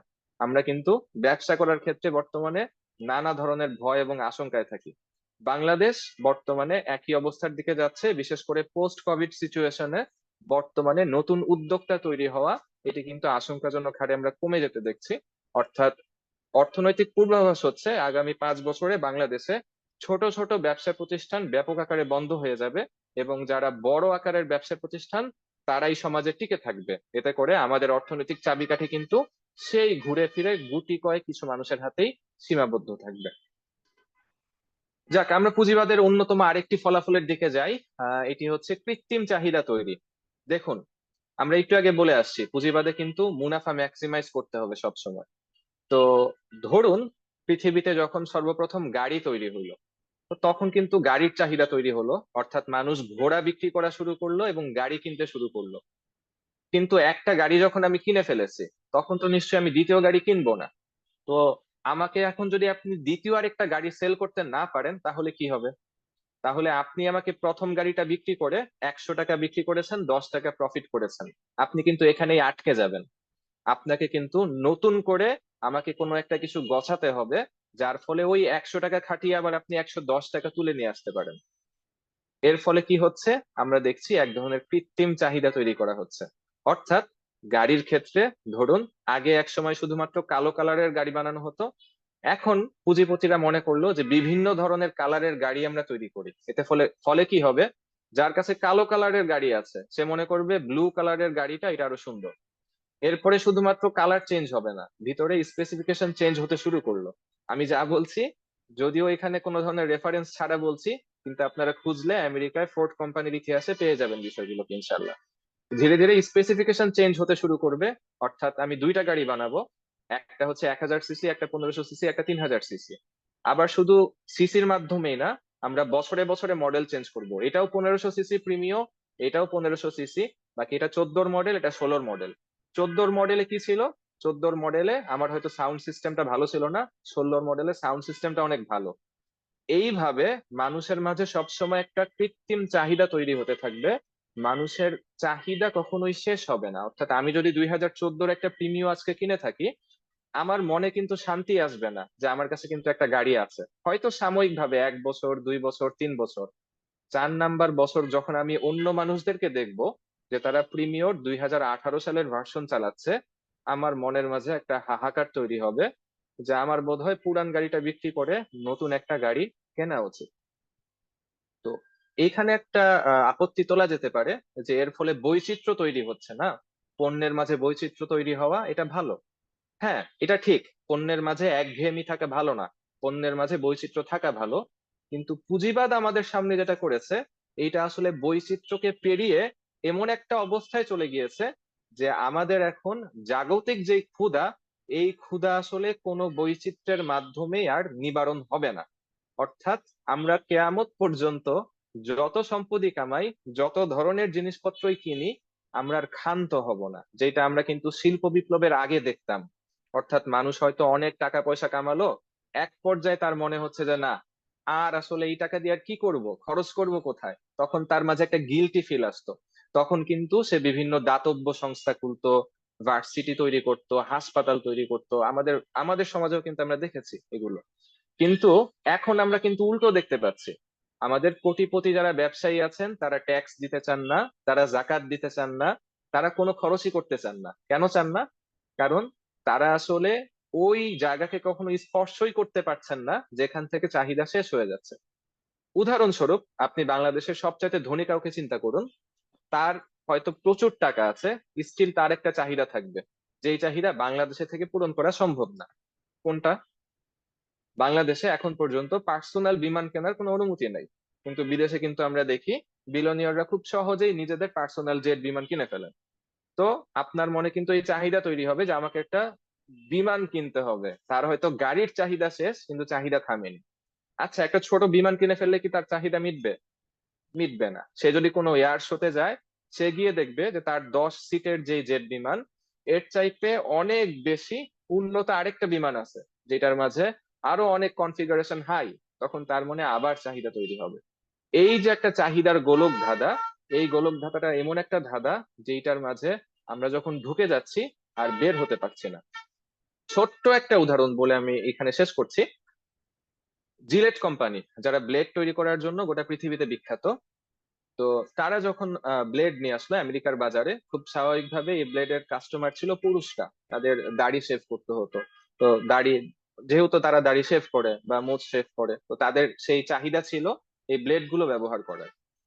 তো জিলেট কোম্পানির মাথায় তখন আসলো যে সমাজে পুরুষের সংখ্যা তো অর্ধেক, নারীর সংখ্যা আছে অর্ধেক। তা আমি শুধুমাত্র পুরুষদেরকে যদি আমার ব্লেড বিক্রি করি, তাহলে কিন্তু আমার মুনাফা ম্যাক্সিমাইজেশন হচ্ছে না, একটা বিশাল অংশকে আমি টাচ করতে পারছি না। তো কিভাবে তারা এই জায়গাকে টাচ করবে, এই জিনিসটা চিন্তা করতে করতে তাদের মাথায় একটা মারাত্মক বুদ্ধি খেললো। তারা বিভিন্ন ভাবে, বিভিন্ন ধরনের নিউজ আর্টিকেল, ফ্যাশন ম্যাগাজিনের মাধ্যমে একটি নতুন চাহিদা তৈরি করলো। সেটি কি? সেটি হচ্ছে, বিগত হাজার হাজার বছর ধরে মানুষ যেটাকে স্বাভাবিক মনে করেছে, অর্থাৎ আমাদের দেহের স্বাভাবিক হাত পায়ের লোম, যেটাকে মানুষ কখনোই অবাঞ্ছিত কিছু মনে করেনি, সেটাকে তারা অবাঞ্ছিত আকারে দেখানোর চেষ্টা করলো। অর্থাৎ আমাদের বোনদের, মা বোনদের তো দাড়ি হয় না, বাকি আমাদের পশম তো সবার মাঝেই আছে, হাত এবং পায়ের। তো তারা হাঁটু, এমনকি হাত, থাই, সব জায়গার পশমকেই অবাঞ্ছিত আকারে পেশ করতে শুরু করলো। এবং ফ্যাশনের দৃষ্টিকোণ থেকে এই জিনিসটি ধীরে ধীরে মানুষের মাঝে তৈরি হয়ে গেল যে হাত পায়ের পশম থাকা এটা স্ট্যান্ডার্ডে একেবারেই যায় না। তো ফলে কি হলো, জিলেট কোম্পানির ব্লেডের চাহিদা কিন্তু রাতারাতি দ্বিগুণ হয়ে গেল। এটা হচ্ছে কৃত্রিম চাহিদা তৈরির একটা একেবারেই উত্তম উদাহরণ। আরো যদি কারো আগ্রহ থাকে, আপনারা গুগল করে বা ইউটিউবে এই বিষয়ে প্রচুর ম্যাটেরিয়ালস পেয়ে যাবেন, আশা করি ইনশাল্লাহ। দেখুন, পুঁজিবাদের আরেকটা ফলাফল যদি আমরা লক্ষ্য করি, এটি হচ্ছে পরিবার এবং সমাজ ব্যবস্থা ভেঙে দেওয়া। কেন? পুঁজিবাদের সবসময় মূল লক্ষ্য হচ্ছে, টার্গেট হচ্ছে মুনাফাকে ম্যাক্সিমাইজ করা। এটা করার জন্য সে এমন সব প্রোডাক্ট নিয়ে আসবে যেটার জন্য প্রয়োজনে পরিবার শেষ হয়ে যাক, সমাজ শেষ হয়ে যাক, সে চিন্তা করবে না। আমরা উদাহরণস্বরূপ বলি, আমাদের গোটা বিশ্বে অন্যতম একটা বিখ্যাত ইন্ডাস্ট্রি হচ্ছে আহ নাউজুবিল্লাহ, পর্ন ইন্ডাস্ট্রি, অর্থাৎ যারা অশ্লীল ফিল্ম তৈরি করে। এখন যেই ব্যক্তি আসলে অশ্লীল ফিল্ম তৈরি করছে, তার মাথায় কখনো এটা থাকবে না যে তার এই ফিল্মের ফলাফল আসলে কোথায় হচ্ছে, বা এর ফলে মানুষের চরিত্রে, মানুষের দৈনন্দিন জীবনে কি পরিমাণ প্রভাব পড়ছে। সে আসলে কখনো এটা চিন্তা করবে না। সে চিন্তা করবে যে আমি যদি এটা রিলিজ করতে পারি, সেল করতে পারি, আমার এত কোটি টাকা প্রফিট চলে আসবে। আমরা কিন্তু পাশ্চাত্যের সমাজগুলোকে দেখি, তারা রাষ্ট্রীয় ভাবেও এই জিনিসগুলোকে কখনো নিয়ন্ত্রণ করার চেষ্টা করে না। আমরা একই সাথে অন্যান্য জিনিসের ক্ষেত্রেও দেখি যে যেই বিষয়গুলো সমাজ এবং রাষ্ট্রের সাথে মানানসই না, সেইগুলোকেও কেবলমাত্র মুনাফার জন্য সমাজে উস্কে দেওয়া হচ্ছে। একেবারে তরতাজা উদাহরণ হচ্ছে plastic surgery, gender surgery. Plastic surgery এবং জেন্ডার সার্জারি, এই ইন্ডাস্ট্রিটি কয়েক বিলিয়ন ডলারের একটি ইন্ডাস্ট্রি। এবং কেবলমাত্র মুনাফার জন্য এবং এই ইন্ডাস্ট্রিকে ঠিকঠাক গড়ে তোলার জন্য তারা নজিরবিহীন ভাবে নানাবিধ সিস্টেমে মানুষের মাঝে এমন একটি অবস্থা তৈরি করেছে যে মানুষ তার যে স্বাভাবিক সৌন্দর্যের ধারণা, সেটিকে নতুন করে ভেবে একটা নতুন স্ট্যান্ডার্ড তৈরি করেছে। যে এখন প্লাস্টিক সার্জারি তৈরি করা ছাড়া ওই স্ট্যান্ডার্ড পর্যন্ত আমি যেতে পারছি না, যেটি হাজার হাজার বছর মানুষ যেটাকে সৌন্দর্যের স্ট্যান্ডার্ড কখনোই ধরেনি। 21 শতাব্দীতে পুঁজিবাদের ফলে কিন্তু আমরা এই নতুন ধরনের স্ট্যান্ডার্ড দেখতে পাচ্ছি।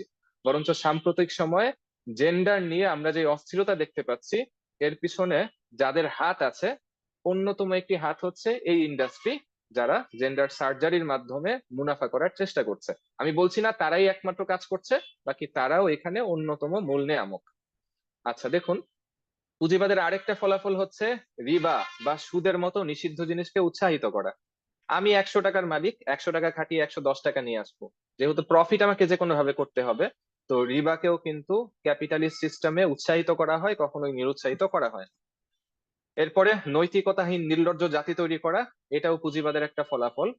যখন আমরা এরকম বল্গাহীন চাহিদার মাধ্যমে বেড়ে বেড়ে উঠছি, তখন আমাদের মাঝে নৈতিকতা থাকবে না। আমরা সব ধরনের নৈতিকতা হারিয়ে আমাদের চাহিদার জন্য ছুটে যাব। আমরা প্রয়োজনে আমাদের কিডনি বিক্রি করে আইফোন কিনবো। আমরা প্রয়োজনে আমাদের সমাজে, আমাদের পরিবারের সবকিছুর বিপরীতে গিয়ে হলেও এমন কিছু অর্জন করার চেষ্টা করব, যেই চাহিদা পুঁজিবাদ আমার মাঝে কৃত্রিম ভাবে তৈরি করে দিয়েছে। এর ফলাফল আমরা আমাদের সমাজে একেবারে স্পষ্ট দেখতে পাচ্ছি। আমি মনে করি এই বিষয়ে আর ব্যাখ্যা করার প্রয়োজন নেই। সর্বশেষ ফলাফল হচ্ছে পৃথিবীকে ধ্বংসের মুখে ঠেলে দেওয়া। আমরা কিন্তু দেখতে পাচ্ছি গ্লোবাল ওয়ার্মিং নিয়ে বেশ কয়েক বছর ধরে কথা হচ্ছে। অর্থাৎ নজিরবিহীন ভাবে আমরা যখন ইন্ডাস্ট্রির উৎপাদন করতে শুরু করেছি, এর ফলাফল হয়েছে যে পৃথিবীতে কার্বন ডাই অক্সাইড বেড়ে গিয়েছে এবং বন জঙ্গল উজাড় করে দিয়ে আমরা পরিবেশের মারাত্মক ধ্বংসের সম্মুখীন করেছি এবং পরিবেশকে বিপর্যয়ের মুখে ঠেলে দিয়েছি, যার ফলে পৃথিবী ধীরে ধীরে বসবাসের অযোগ্য হয়ে যাচ্ছে। এবং নদী ভাঙনের ফলে আমাদের বাংলাদেশে কিন্তু আমরা দেখতে পাই যে অসংখ্য মানুষ সবকিছু ভিটেমাটি হারিয়ে ঢাকা শহরে এসে রাস্তার পাশে ঠাঁই নিচ্ছে। এই সবকিছুই পুঁজিবাদের এই আগ্রাসী মুনাফা ভিত্তিক কার্যক্রমের ফলাফল। সর্বশেষ, ইসলামী অর্থনীতি এবং কল্যাণকর নীতির পথে বাধা হওয়া। যখন আপনার মানসিকতায় এই সবগুলো কুফল ঢুকে থাকবে, তখন খুব স্বাভাবিকভাবে আমার আপনার ব্রেইন এটা আসলে স্বাভাবিকভাবে কাজ করবে না।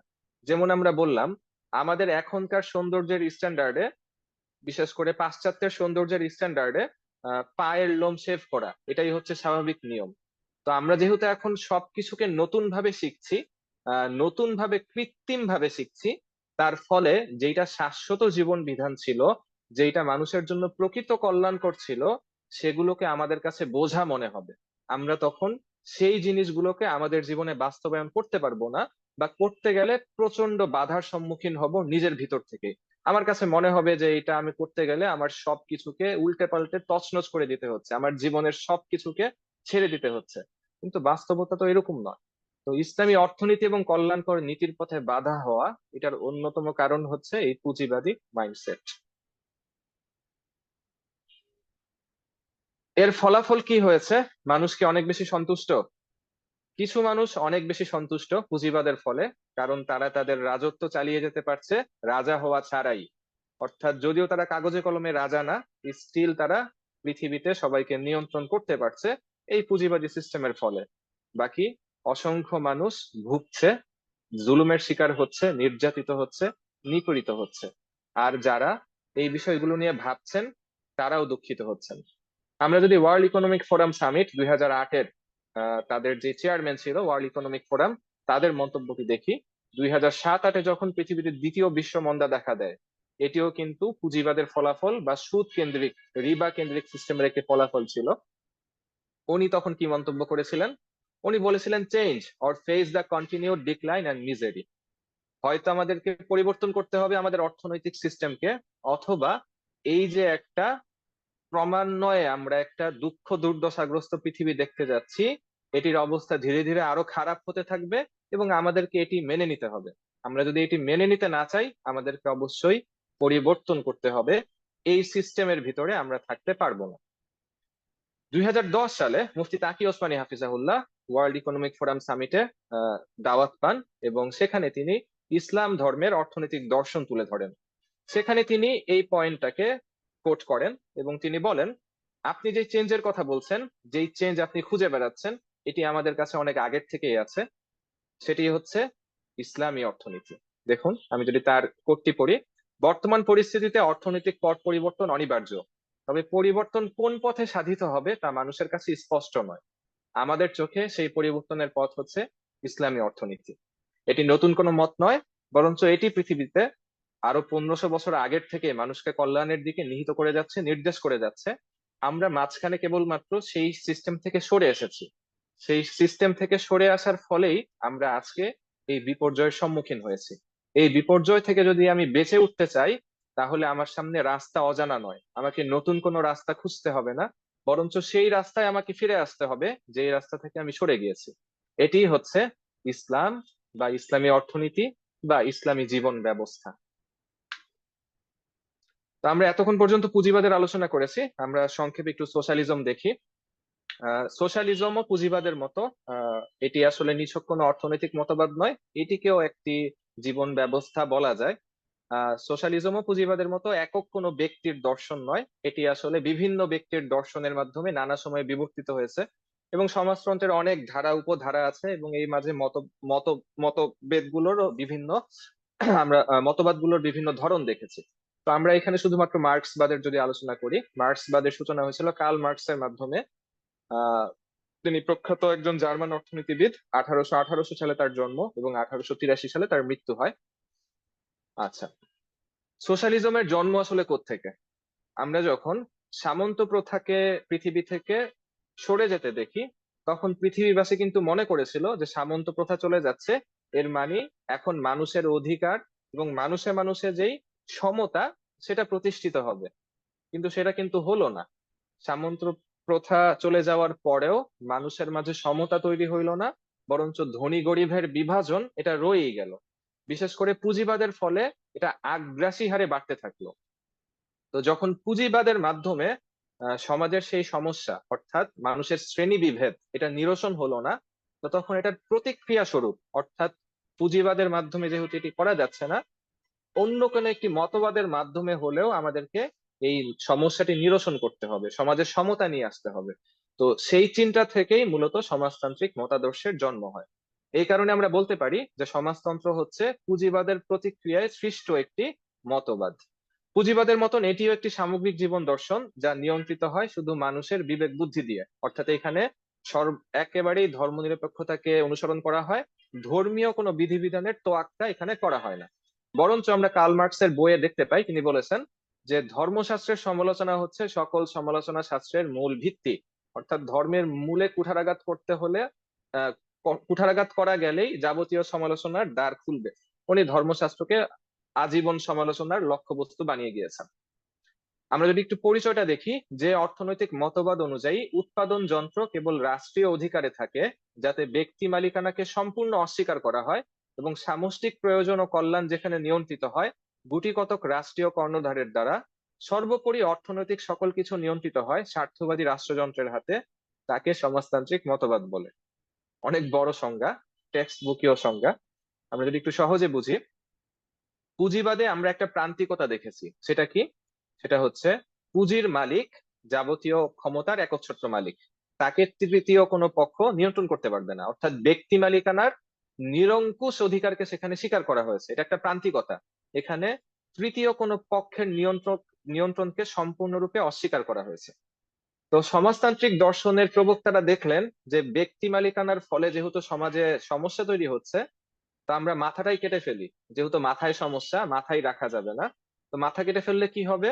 ব্যক্তি মালিকানাকে আমরা সম্পূর্ণরূপে সরিয়ে দিচ্ছি। ব্যক্তি মালিকানাকে স্বীকার করা হবে না, বরঞ্চ মালিকানা থাকবে কেবলমাত্র রাষ্ট্রের হাতে। রাষ্ট্র নির্ধারণ করবে যে সে তার অর্থনৈতিক কার্যক্রমকে কিভাবে পরিচালনা করবে। পুঁজিবাদ ছিল সম্পূর্ণরূপে অর্থনৈতিক জীবনে ব্যক্তি কেন্দ্রিক, পক্ষান্তরে সমাজ হচ্ছে অর্থনৈতিক জীবনকে সে একেবারেই রাষ্ট্রকেন্দ্রিক কল্পনা করেছে। এখানে ব্যক্তির সরাসরি হস্তক্ষেপের কোনো অধিকার নেই। অর্থাৎ আমরা একটা প্রান্তিকতা থেকে আরেকটা প্রান্তিকতায় চলে যাচ্ছি। এখানে ব্যক্তি কোনো কিছুর মালিকই হবে না, সে যত কল্যাণকর ইচ্ছাই করুক না কেন, সে উৎপাদন কার্যে মালিকানা দাবি করার অধিকার রাখবে না। আমরা একটু সামনে দেখি সমাজতন্ত্রের বৈশিষ্ট্য কি। উৎপাদন কেবলমাত্র রাষ্ট্রের অধিকার, এখানে ব্যক্তির মালিকানাকে স্বীকার করা হয় না। যাবতীয় উৎপাদন কার্য রাষ্ট্র সেন্ট্রালি করে থাকে, জনগণ এখানে কেবলমাত্র শ্রমিকের ভূমিকা পালন করে। অর্থাৎ সেন্ট্রালি যখন পরিকল্পনা করা হয় যে এই রাষ্ট্রে কি পরিমাণ পণ্য এবং কি কি উৎপাদন করা হবে, আমি আপনি আমরা সেখানে কেবলমাত্র শ্রমিক। শ্রমিক এই অর্থে যে আমরা হতে পারে সবাই ফিল্ডে কাজ করছি না, কেউ হয়তো এসি রুমেও কাজ করছি, কিন্তু তারপরও সরাসরি নিয়ন্ত্রণ কক্ষের অধিকার আমাদের হাতে নেই। নিয়ন্ত্রণকারী হচ্ছে মূলত রাষ্ট্র। বাকি রাষ্ট্র তো একটা জড় পদার্থ, রাষ্ট্র তো প্রাণহীন একটা জিনিস। তো রাষ্ট্র আসলে কি? রাষ্ট্রকে নিয়ন্ত্রণ করে কিছু ব্যক্তি। তো সমাজতন্ত্রে সেই আবার ঘুরে ফিরে একই জিনিস হয়ে যাচ্ছে। কিছু ব্যক্তি আসলে সমস্ত অর্থনৈতিক নিয়ন্ত্রক হয়ে যাচ্ছেন, তাদের হাতেই যাবতীয় ক্ষমতা পুঞ্জীভূত হয়ে যাচ্ছে। পার্থক্য কেবল এতটুকু, বলা হয় বা দাবি করা হয় যে এই ব্যক্তিরা নিজেদের স্বার্থে সিদ্ধান্ত নিবেন না, তারা রাষ্ট্রীয় স্বার্থে সিদ্ধান্ত গ্রহণ করবেন। এটাকে আমরা বলছি কেন্দ্রীয় পরিকল্পনা। সমাজতন্ত্রের একটা অন্যতম বৈশিষ্ট্য হচ্ছে এখানে কেন্দ্রীয় পরিকল্পনা গ্রহণ করা হয়। এই সমাজের একটা বৈশিষ্ট্য যেটা দাবি করা হয় যে এই সমাজে ধনী গরিব শ্রেণী ভেদাভেদহীন সমাজ তৈরি হয়। অর্থাৎ পুঁজিবাদী সমাজে কিছু মানুষ অনেক ধনী, কিছু মানুষ অনেক গরিব না, আমরা এই ভেদাভেদটাকে দূর করে দিব। আমরা কি করব? চিন্তা করা হয় বা দাবি করা হয় যে সোশ্যালিজম বা সমাজতন্ত্রে কেউ আসলে গরিব থাকবে না, সবাই ইকুয়ালি ধনী থাকবে। বাস্তবে হয় আসলে উল্টো। অর্থাৎ একটা সমাজতান্ত্রিক দেশে কম বেশি সব মানুষ ভেদাভেদহীন ভাবে গরিব হয়ে যায় বা গরিবের কাছাকাছি পর্যায়ে চলে যায়, সেখানে আসলে ধনী শ্রেণী থাকেই না, একটা শ্রেণী থাকে, এলিট শ্রেণী। সেই শ্রেণীটা আসলে কারা? এটা হচ্ছে তারা যারা আসলে এই কেন্দ্রীয় পরিকল্পনার সাথে নিযুক্ত, অর্থাৎ রাষ্ট্রের যারা কর্ণধার। তারা ঘুরে ফিরে সেই একই রকম ভাবে অনেক বেশি আয়েস এবং বিত্ত বিভোগের মালিক হয়ে যান। এই বাস্তবতা আমরা যেমন নাকি সোভিয়েত ইউনিয়নের ক্ষেত্রে দেখেছি, এই বাস্তবতা আমরা চায়নায় দেখেছি, আমরা উত্তর কোরিয়াতে একই জিনিস দেখতে পাচ্ছি। কিছু মানুষ কিছুই পাচ্ছে না, আর কেন্দ্রীয় পরিকল্পনা অর্থাৎ রাষ্ট্রীয় নিয়ন্ত্রকদের আশেপাশে যারা আছে তারা সবকিছু পাচ্ছে, অনেক বেশি বেশি পাচ্ছে। সর্বশেষ যে বৈশিষ্ট্য, এটি হচ্ছে উৎপাদন কাজে ব্যক্তির অধিকার একেবারে অস্তিত্বহীন। অর্থাৎ ব্যক্তি যা উৎপাদন করছে এটির মালিক সে না, এটির মালিক মূলত রাষ্ট্র, সে কেবলমাত্র শ্রমিক হিসেবে তা উৎপাদন করছে। ফলাফল কি? যদিও সমাজতন্ত্রের যারা প্রবক্তা তারা যখন এই মতবাদকে নিয়ে এসেছিলেন, তখন এটি অত্যন্ত চমৎকার একটি মতামত হিসেবে মানুষের কাছে পরিগণিত হয়েছিল।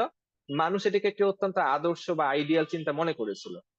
কিন্তু আমরা যখন এটিকে বাস্তবে প্রতিষ্ঠিত হতে দেখেছি বিগত শতাব্দীতে, সোভিয়েত ইউনিয়নে, ভিয়েতনামে, চায়নায়, আহ তারপর বিভিন্ন দেশে, সেইখানে কিন্তু ফলাফল আমরা দেখেছি পুঁজিবাদের চাইতে আরো ভয়াবহ হয়েছে এবং বিপর্যয়কর ফলাফল হয়েছে। সেটি কি? আপনি একটি পুঁজিবাদী সমাজে আপনাকে একজন মালিক ঠকাচ্ছে, আপনি কিন্তু চাইলে এই মালিকের পরিবর্তে আরেক মালিকের কাছে চলে যেতে পারেন, অর্থাৎ ইচ্ছে মতো কর্মক্ষেত্র পরিবর্তন করতে পারেন। কিন্তু একটা সমাজতান্ত্রিক দেশে আমরা চাইলেই ইচ্ছে মতো আমাদের কর্মক্ষেত্র পরিবর্তন করতে পারি না। এখানে অনেক সীমাবদ্ধতা থাকে, অনেক বিধিনিষেধ থাকে। আমরা কিন্তু দেখি পুঁজিবাদী দেশে এক এক মালিক এক এক রকম সুবিধা অফার করে। কেউ হয়তো একই রকম শ্রমিককে 1,000 টাকা দিচ্ছে, কেউ 1,500 টাকা দিচ্ছে। আপনি কিন্তু এখানে দর কষাকষির একটা ন্যূনতম সুযোগ পান। হ্যাঁ, সব মালিক যদি একাট্টা হয়ে যায় সেটা ভিন্ন কথা, কিন্তু সমাজতান্ত্রিক দেশে মালিক তো একমাত্র রাষ্ট্র এবং রাষ্ট্রের কর্ণধার ব্যক্তি। তারা আপনাকে যে সুযোগ সুবিধা আপনার উপযোগী মনে করে, আপনাকে কিন্তু সেটাই গ্রহণ করতে হবে। আপনি চাইলেও অন্য কোনো সুবিধা কারো কাছ থেকে গ্রহণ করতে পারবেন না, কেননা এখানে মালিক একজনই, এটি হচ্ছে রাষ্ট্র। আমরা সমাজতান্ত্রিক দেশগুলোতে দেখেছি যে সেইখানে ট্রেড ইউনিয়নের কোনো অধিকার থাকে না। অর্থাৎ সেখানে ধরে নেওয়া হয় যে এখানে তো ব্যক্তি মালিকানা নেই, কেউ নিষ্পেষিত হচ্ছে না, তাই শ্রমিকদের সেখানে ইউনিয়ন করার বা একাট্টা হয়ে আন্দোলন করার কোনো সুযোগই দেওয়া হয় না। এটা হচ্ছে বাস্তবতা। থিওরিতে কি ছিল আমরা সেটার আলোচনা করছি না।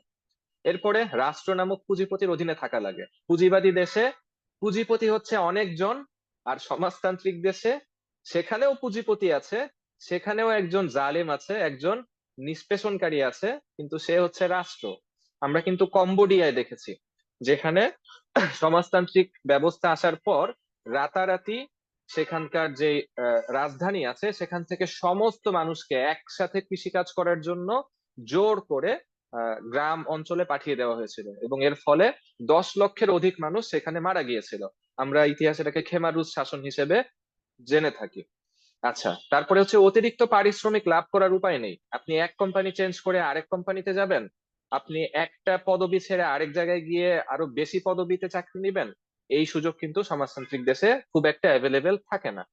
অলসতা ও কর্মস্পৃহা এক সমান, এই হিসেবে যে এখানে আপনার পদোন্নতি এবং অন্যান্য বিষয় যেহেতু রাষ্ট্র নামক একটা সিস্টেমের মাধ্যমে পরিচালিত হয়, এবং এটার মাঝে আপনারা জানেন রাষ্ট্র যখন একটা বিষয়কে নিয়ন্ত্রণ করে সেখানে অনেক ধরনের ব্যুরোক্রেসি থাকে, আমলাতান্ত্রিক জটিলতা থাকে, যার ফলে বেসরকারি পর্যায়ে যেভাবে একটা প্রতিষ্ঠান উন্নত হয়, শ্রমিকদেরকে যেভাবে খুব দ্রুত তাদের বোনাস এবং অন্যান্য মাধ্যমে আকর্ষিত করা হয়, সরকারি কাজে এটা করা হয় না, যার ফলে সরকারি প্রতিষ্ঠানগুলো দিনের পর দিন লোকসান দিতে থাকে। আমরা কিন্তু আমাদের দেশে দেখেছি আদমজি জুট মিলস সহ অসংখ্য জুট মিলস শুধুমাত্র এই সমস্ত কারণে বন্ধ হয়ে গিয়েছে, সেখানে সিস্টেম কার্যকর ছিল না।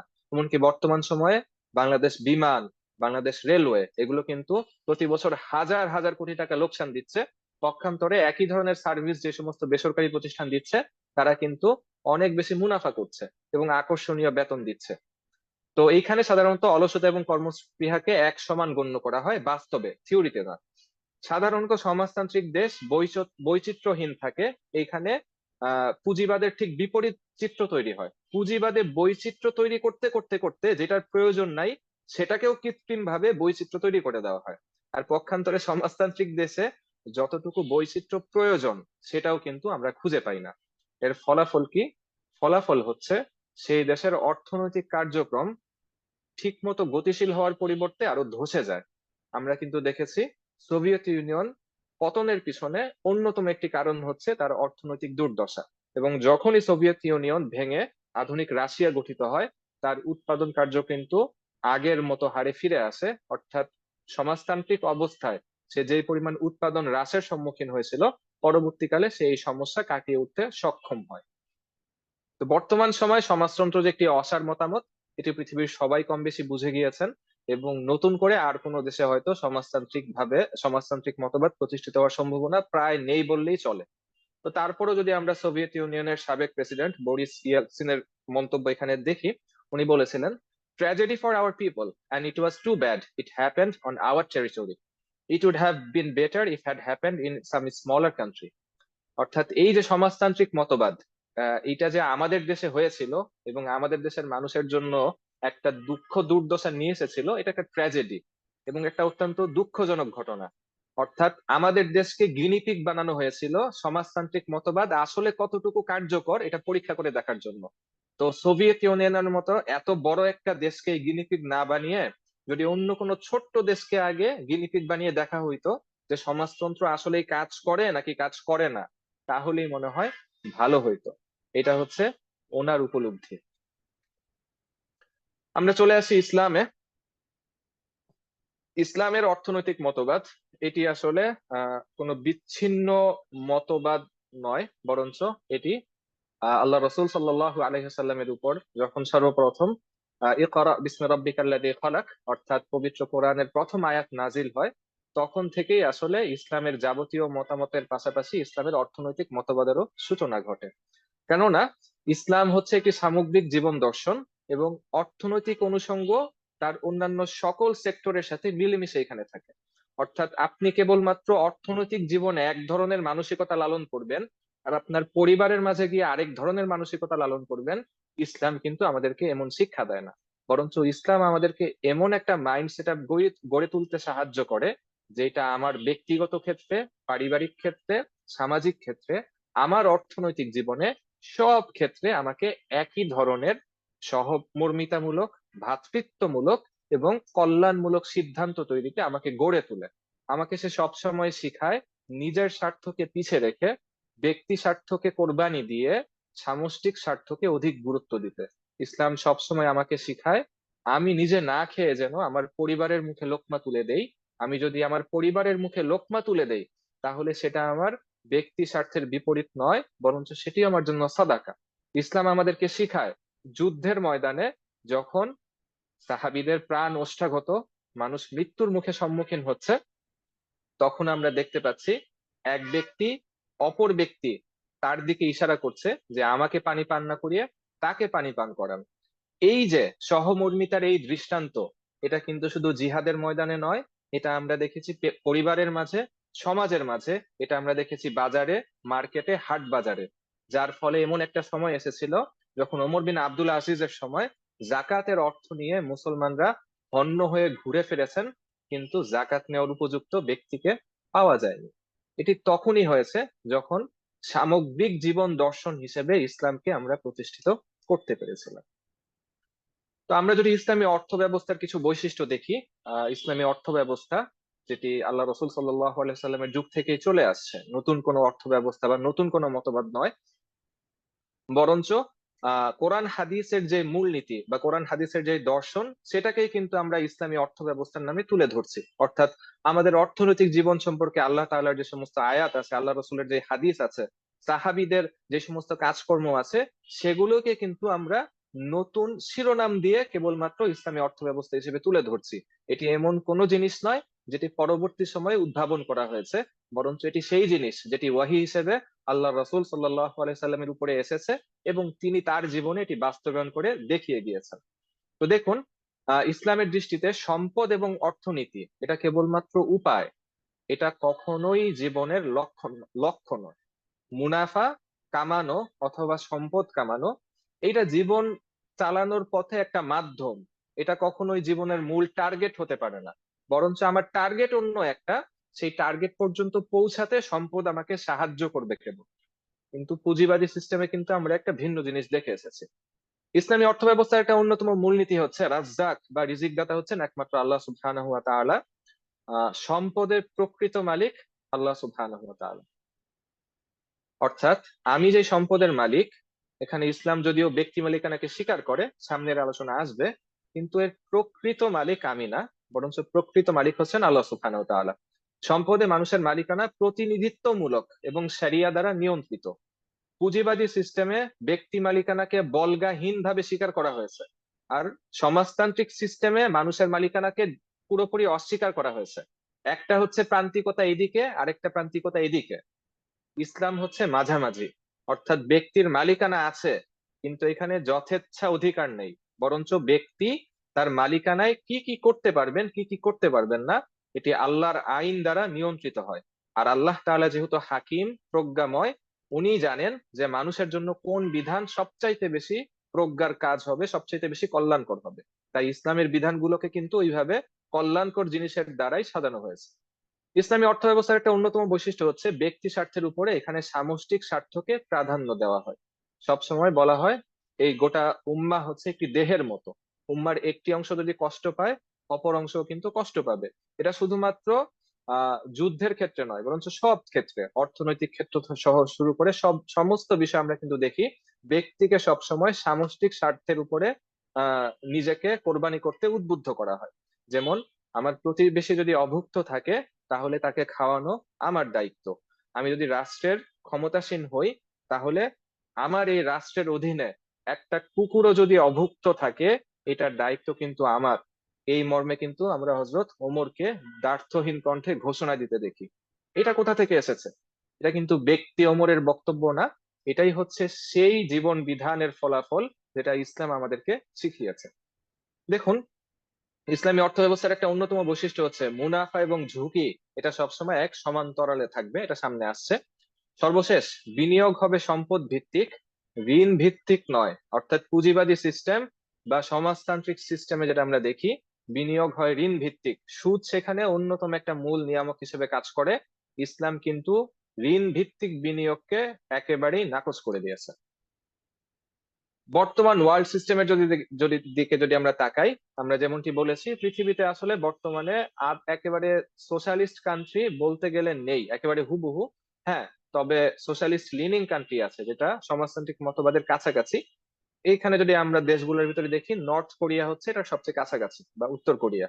এরপরে আমরা চায়না বা এই জাতীয় পারি, যারা আসলে একটু সমাজতন্ত্রের দিকে ঘেঁষে আছে কিন্তু তারা একটা মিশ্র অর্থনৈতিক সিস্টেমের ভিতরে আছে। বর্তমান বিশ্বে অধিকাংশ দেশ আসলে মূলত মিশ্র অর্থনৈতিক ব্যবস্থার মধ্য দিয়ে নিজেদের অর্থনৈতিক কার্যক্রমকে পরিচালনা করছে। অর্থাৎ যেটা পুরোপুরি ক্যাপিটালিজম না, আবার পুরোপুরি সোশ্যালিজম না। তবে কোন রাষ্ট্র ক্যাপিটালিজমের দিকে বেশি ঝুঁকে আছে আর কোন রাষ্ট্র সোশ্যালিজমের দিকে বেশি ঝুঁকে আছে। যেমন ক্যাপিটালিজমের দিকে সবচেয়ে বেশি ঝুঁকে আছে এমন দুইটা রাষ্ট্রকে যদি আমরা তালিকাভুক্ত করি তাহলে এগুলো হচ্ছে ইউনাইটেড স্টেটস বা আমেরিকা এবং জাপান। আর আরেকটু পরের স্তরে যদি আমরা দেখি তাহলে হচ্ছে সুইডেন, ফ্রান্স। মাঝামাঝি অবস্থায় আমরা দেখতে পাচ্ছি নরওয়েকে। তো বর্তমান বিশ্বে কম বেশি এমনকি বাংলাদেশও আসলে একেবারে খাঁটি ক্যাপিটালিজম সিস্টেমকে অনুসরণ করে না, বরঞ্চ বাংলাদেশকে আমরা বলতে পারি এটি এমন একটি রাষ্ট্র যেটি ক্যাপিটালিস্ট লিনিং, অর্থাৎ যেটি মূলত পুঁজিবাদের দিকে একটু ধেয়ে আছে, একটু নুয়ে আছে, কিন্তু 100% গ্রহণ করছে না, হয়তো 80% গ্রহণ করছে বা 85% গ্রহণ করছে, কথার কথা। আমরা চলে যাচ্ছি আমাদের আজকের দ্বিতীয় টপিকে। এতক্ষণ পর্যন্ত আমরা পুঁজিবাদ, সমাজতন্ত্র এবং ইসলামের মৌলিক কিছু আলোচনা করলাম এবং এই দর্শনগুলোর কিছু মৌলিক তফাৎ দেখলাম। তো এখন আমরা আলোচনা করব ফ্যাক্টরস অফ প্রোডাকশন বা উৎপাদন উপকরণ অ্যান্ড ডিমান্ড সাপ্লাই ল। যদিও এখানে বাংলায় আসেনি, বন্টন নীতি চলে আসছে। ডিমান্ড সাপ্লাই ল এর কিছু আলোচনা আমরা আগেই করে এসেছি। আমরা এখন মূলত উৎপাদন উপকরণ নিয়ে আলোচনা করব। দেখুন, উৎপাদন উপকরণ বুঝতে হলে আগে আমাদেরকে বুঝতে হবে উৎপাদন কাকে বলে। অর্থনীতির পরিভাষায় উৎপাদন বা প্রোডাকশন অফ ওয়েলথ মানে হচ্ছে প্রাকৃতিক সম্পদে মেধা, শ্রম ও মূলধন বিনিয়োগ করে একে মানুষের বহুমুখী প্রয়োজন পূরণের জন্য প্রস্তুত করা। এটা হচ্ছে প্রোডাকশন। ধরুন আমার এখানে এক খণ্ড জমি পড়ে আছে, তো আমি এই জমিতে কি করলাম, আমি এইখানে প্রথমে জমিতে বীজ বপন করলাম, এরপরে এখানে বিভিন্ন ধরনের সার দিলাম, পানি দিলাম, ধীরে ধীরে ফসল হলো, সেই ফসল কেটে বাড়িতে নিয়ে গেলাম, নিজেও খেলাম, অন্যদের কাছে বিক্রি করলাম। এটা হচ্ছে একটা প্রোডাকশন। কিভাবে? প্রাকৃতিক সম্পদ, আমার একটা জমি ছিল, ভূমি ছিল, সেই ভূমিতে আমি মেধা, শ্রম এবং মূলধন বিনিয়োগ করেছি। মেধা খাটিয়েছি যে কোন সময় আমি এটা ধান বপন করব, আমি কি শীতকালে বপন করব না বসন্তকালে বপন করব, এবং নিজে ফিজিক্যালি কাজ করেছি। মূলধন বিনিয়োগ করেছি। কিভাবে বিনিয়োগ করেছি? আমি টাকা দিয়ে বীজ কিনেছি, সেই বীজকে ক্ষেতের ভিতরে বপন করেছি। এই যে সবগুলো কাজ করলাম, কাজ করার ফলে একটা উৎপাদন হলো, একটা নতুন পণ্য তৈরি হইলো, সেই পণ্য আবার বহুমুখী প্রয়োজন পূরণের জন্য মানুষের কাছে চলে গেল। এটাই হচ্ছে উৎপাদন। তো এই ধরনের উৎপাদন কার্যে প্রধানত চারটা জিনিস লাগে। যে কোনো ধরনের সার্ভিস, সেবা বা পণ্য উৎপাদন কাজে মৌলিকভাবে চারটি উপকরণ একান্তই আবশ্যক। এই চারটি জিনিস ছাড়া কোনো উৎপাদন কার্য সম্ভব না। এটি কি? 1 নাম্বার হচ্ছে ভূমি, 2 নাম্বার হচ্ছে মূলধন, 3 নাম্বার হচ্ছে শ্রম, 4 নাম্বার হচ্ছে উদ্যোক্তা। তো আমরা একে সংক্ষেপে বলতে পারি উৎপাদন উপকরণ হচ্ছে চারটি: ভূমি, মূলধন, শ্রম এবং উদ্যোক্তা। আমরা যদি পরিচিতিগুলো দেখি, ভূমি আসলে কাকে বলে? ভূমি হচ্ছে আসলে প্রাকৃতিক উপাদান, যেটা মানুষের কোনো ধরনের নিয়ন্ত্রণ ছাড়া মহান আল্লাহ সুবহানাহু ওয়া তাআলা পৃথিবীতে আমাদেরকে দান করেছেন বা উপহার দিয়ে রেখেছেন। যেমন জমি, ল্যান্ড। জমি ছাড়া আর কি আছে, কেউ কি বলতে পারবেন? জমি ছাড়া ভূমির মাঝে আর কি কি পড়ে, যেটা প্রাকৃতিক ভাবে দেওয়া আছে, আমাদেরকে বানাতে হয়নি কষ্ট করে? যেটা প্রাকৃতিক ভাবে দেওয়া আছে, এই সব কিছু ভূমির মাঝে অন্তর্ভুক্ত। কারো জানা আছে? মানে ভূমি তো একটা শাব্দিক অর্থ, ল্যান্ড। বাকি ল্যান্ড ছাড়া, যেটা আমরা সংজ্ঞা বলেছি, ভূমি অর্থ হচ্ছে আল্লাহ তাআলা কর্তৃক মানুষের জন্য দেওয়া উপহার, যেটা পৃথিবীতে আগের থেকেই আছে কোনো ধরনের চেষ্টা করা ছাড়াই, যেটা আমরা অসংখ্য পরিমাণে ব্যবহার করি, প্রচুর ব্যবহার করি আমাদের দৈনন্দিন জীবনে। কারো জানা আছে এমন উদাহরণ? পানি হতে পারে, অক্সিজেন, তারপর গাছপালা। জি, গাছপালা, হ্যাঁ, গাছপালাও ধরা যায়। পানি একটি আদর্শ উদাহরণ। আরো আদর্শ উদাহরণ হচ্ছে তেল। আমরা যে ভাইয়া কি পেট্রোল ব্যবহার ন্যাচারাল করি। রিসোর্স মিন করছেন? হ্যাঁ, ভূমির ভিতরে আসলে ন্যাচারাল রিসোর্স সবগুলোই পড়ছে কম বেশি। অর্থাৎ এক কথায় যেটা আল্লাহ সুবহানাহু ওয়া তাআলা কর্তৃক দান করা, এটি হচ্ছে উৎপাদন কার্যে এগুলো সবগুলোকে ভূমি বলা হয়। যদিও ভূমি শাব্দিক অর্থ হচ্ছে ল্যান্ড, মানে যেটা আমরা বুঝি। বাকি আমরা যখন অর্থনীতির পরিভাষায় ভূমি বলবো, এর মাধ্যমে আসলে ন্যাচারাল রিসোর্স এগুলোই উদ্দেশ্য করা হয়। তো যখনই আমরা কোনো ধরনের পণ্য উৎপাদন কার্যে যাব, সবার আগে আমার অবশ্যই কিছু না কিছু ন্যাচারাল রিসোর্স লাগবে। এগুলোর বৈশিষ্ট্য কি? বৈশিষ্ট্য হচ্ছে এগুলো সৃষ্টিকর্তার দান, উপকার, এটা উপহার। এগুলো উৎপাদনের মৌলিক উপকরণ, একেবারে মৌলিক। এগুলো ছাড়া উৎপাদন কাজ একেবারে সম্ভব না। এগুলো সাধারণত পরিমাণে সীমিত হয়, নির্দিষ্ট হয়। এগুলো নানাভাবে ব্যবহার করা যায়। আপনি একটা তেলের মাধ্যমে, পেট্রোলের মাধ্যমে আপনি বাসও চালাতে পারেন, গাড়িও চালাতে পারেন, আবার স্পিড বোটও চালাতে পারেন, অথবা উড়োজাহাজও চালাতে পারেন। যদিও তেলের বিভিন্ন প্রকার আছে, বাকি মৌলিকভাবে বহুবিধ ব্যবহার হয়। এরপরে অন্যতম একটি উৎপাদন উপকরণ হচ্ছে শ্রম। শ্রম কাকে বলে? শ্রমের শাব্দিক অর্থ হচ্ছে, স্বাভাবিকভাবে আমরা বুঝি যে পরিশ্রম করা, শ্রম দেওয়া, শক্তি ব্যয় করা।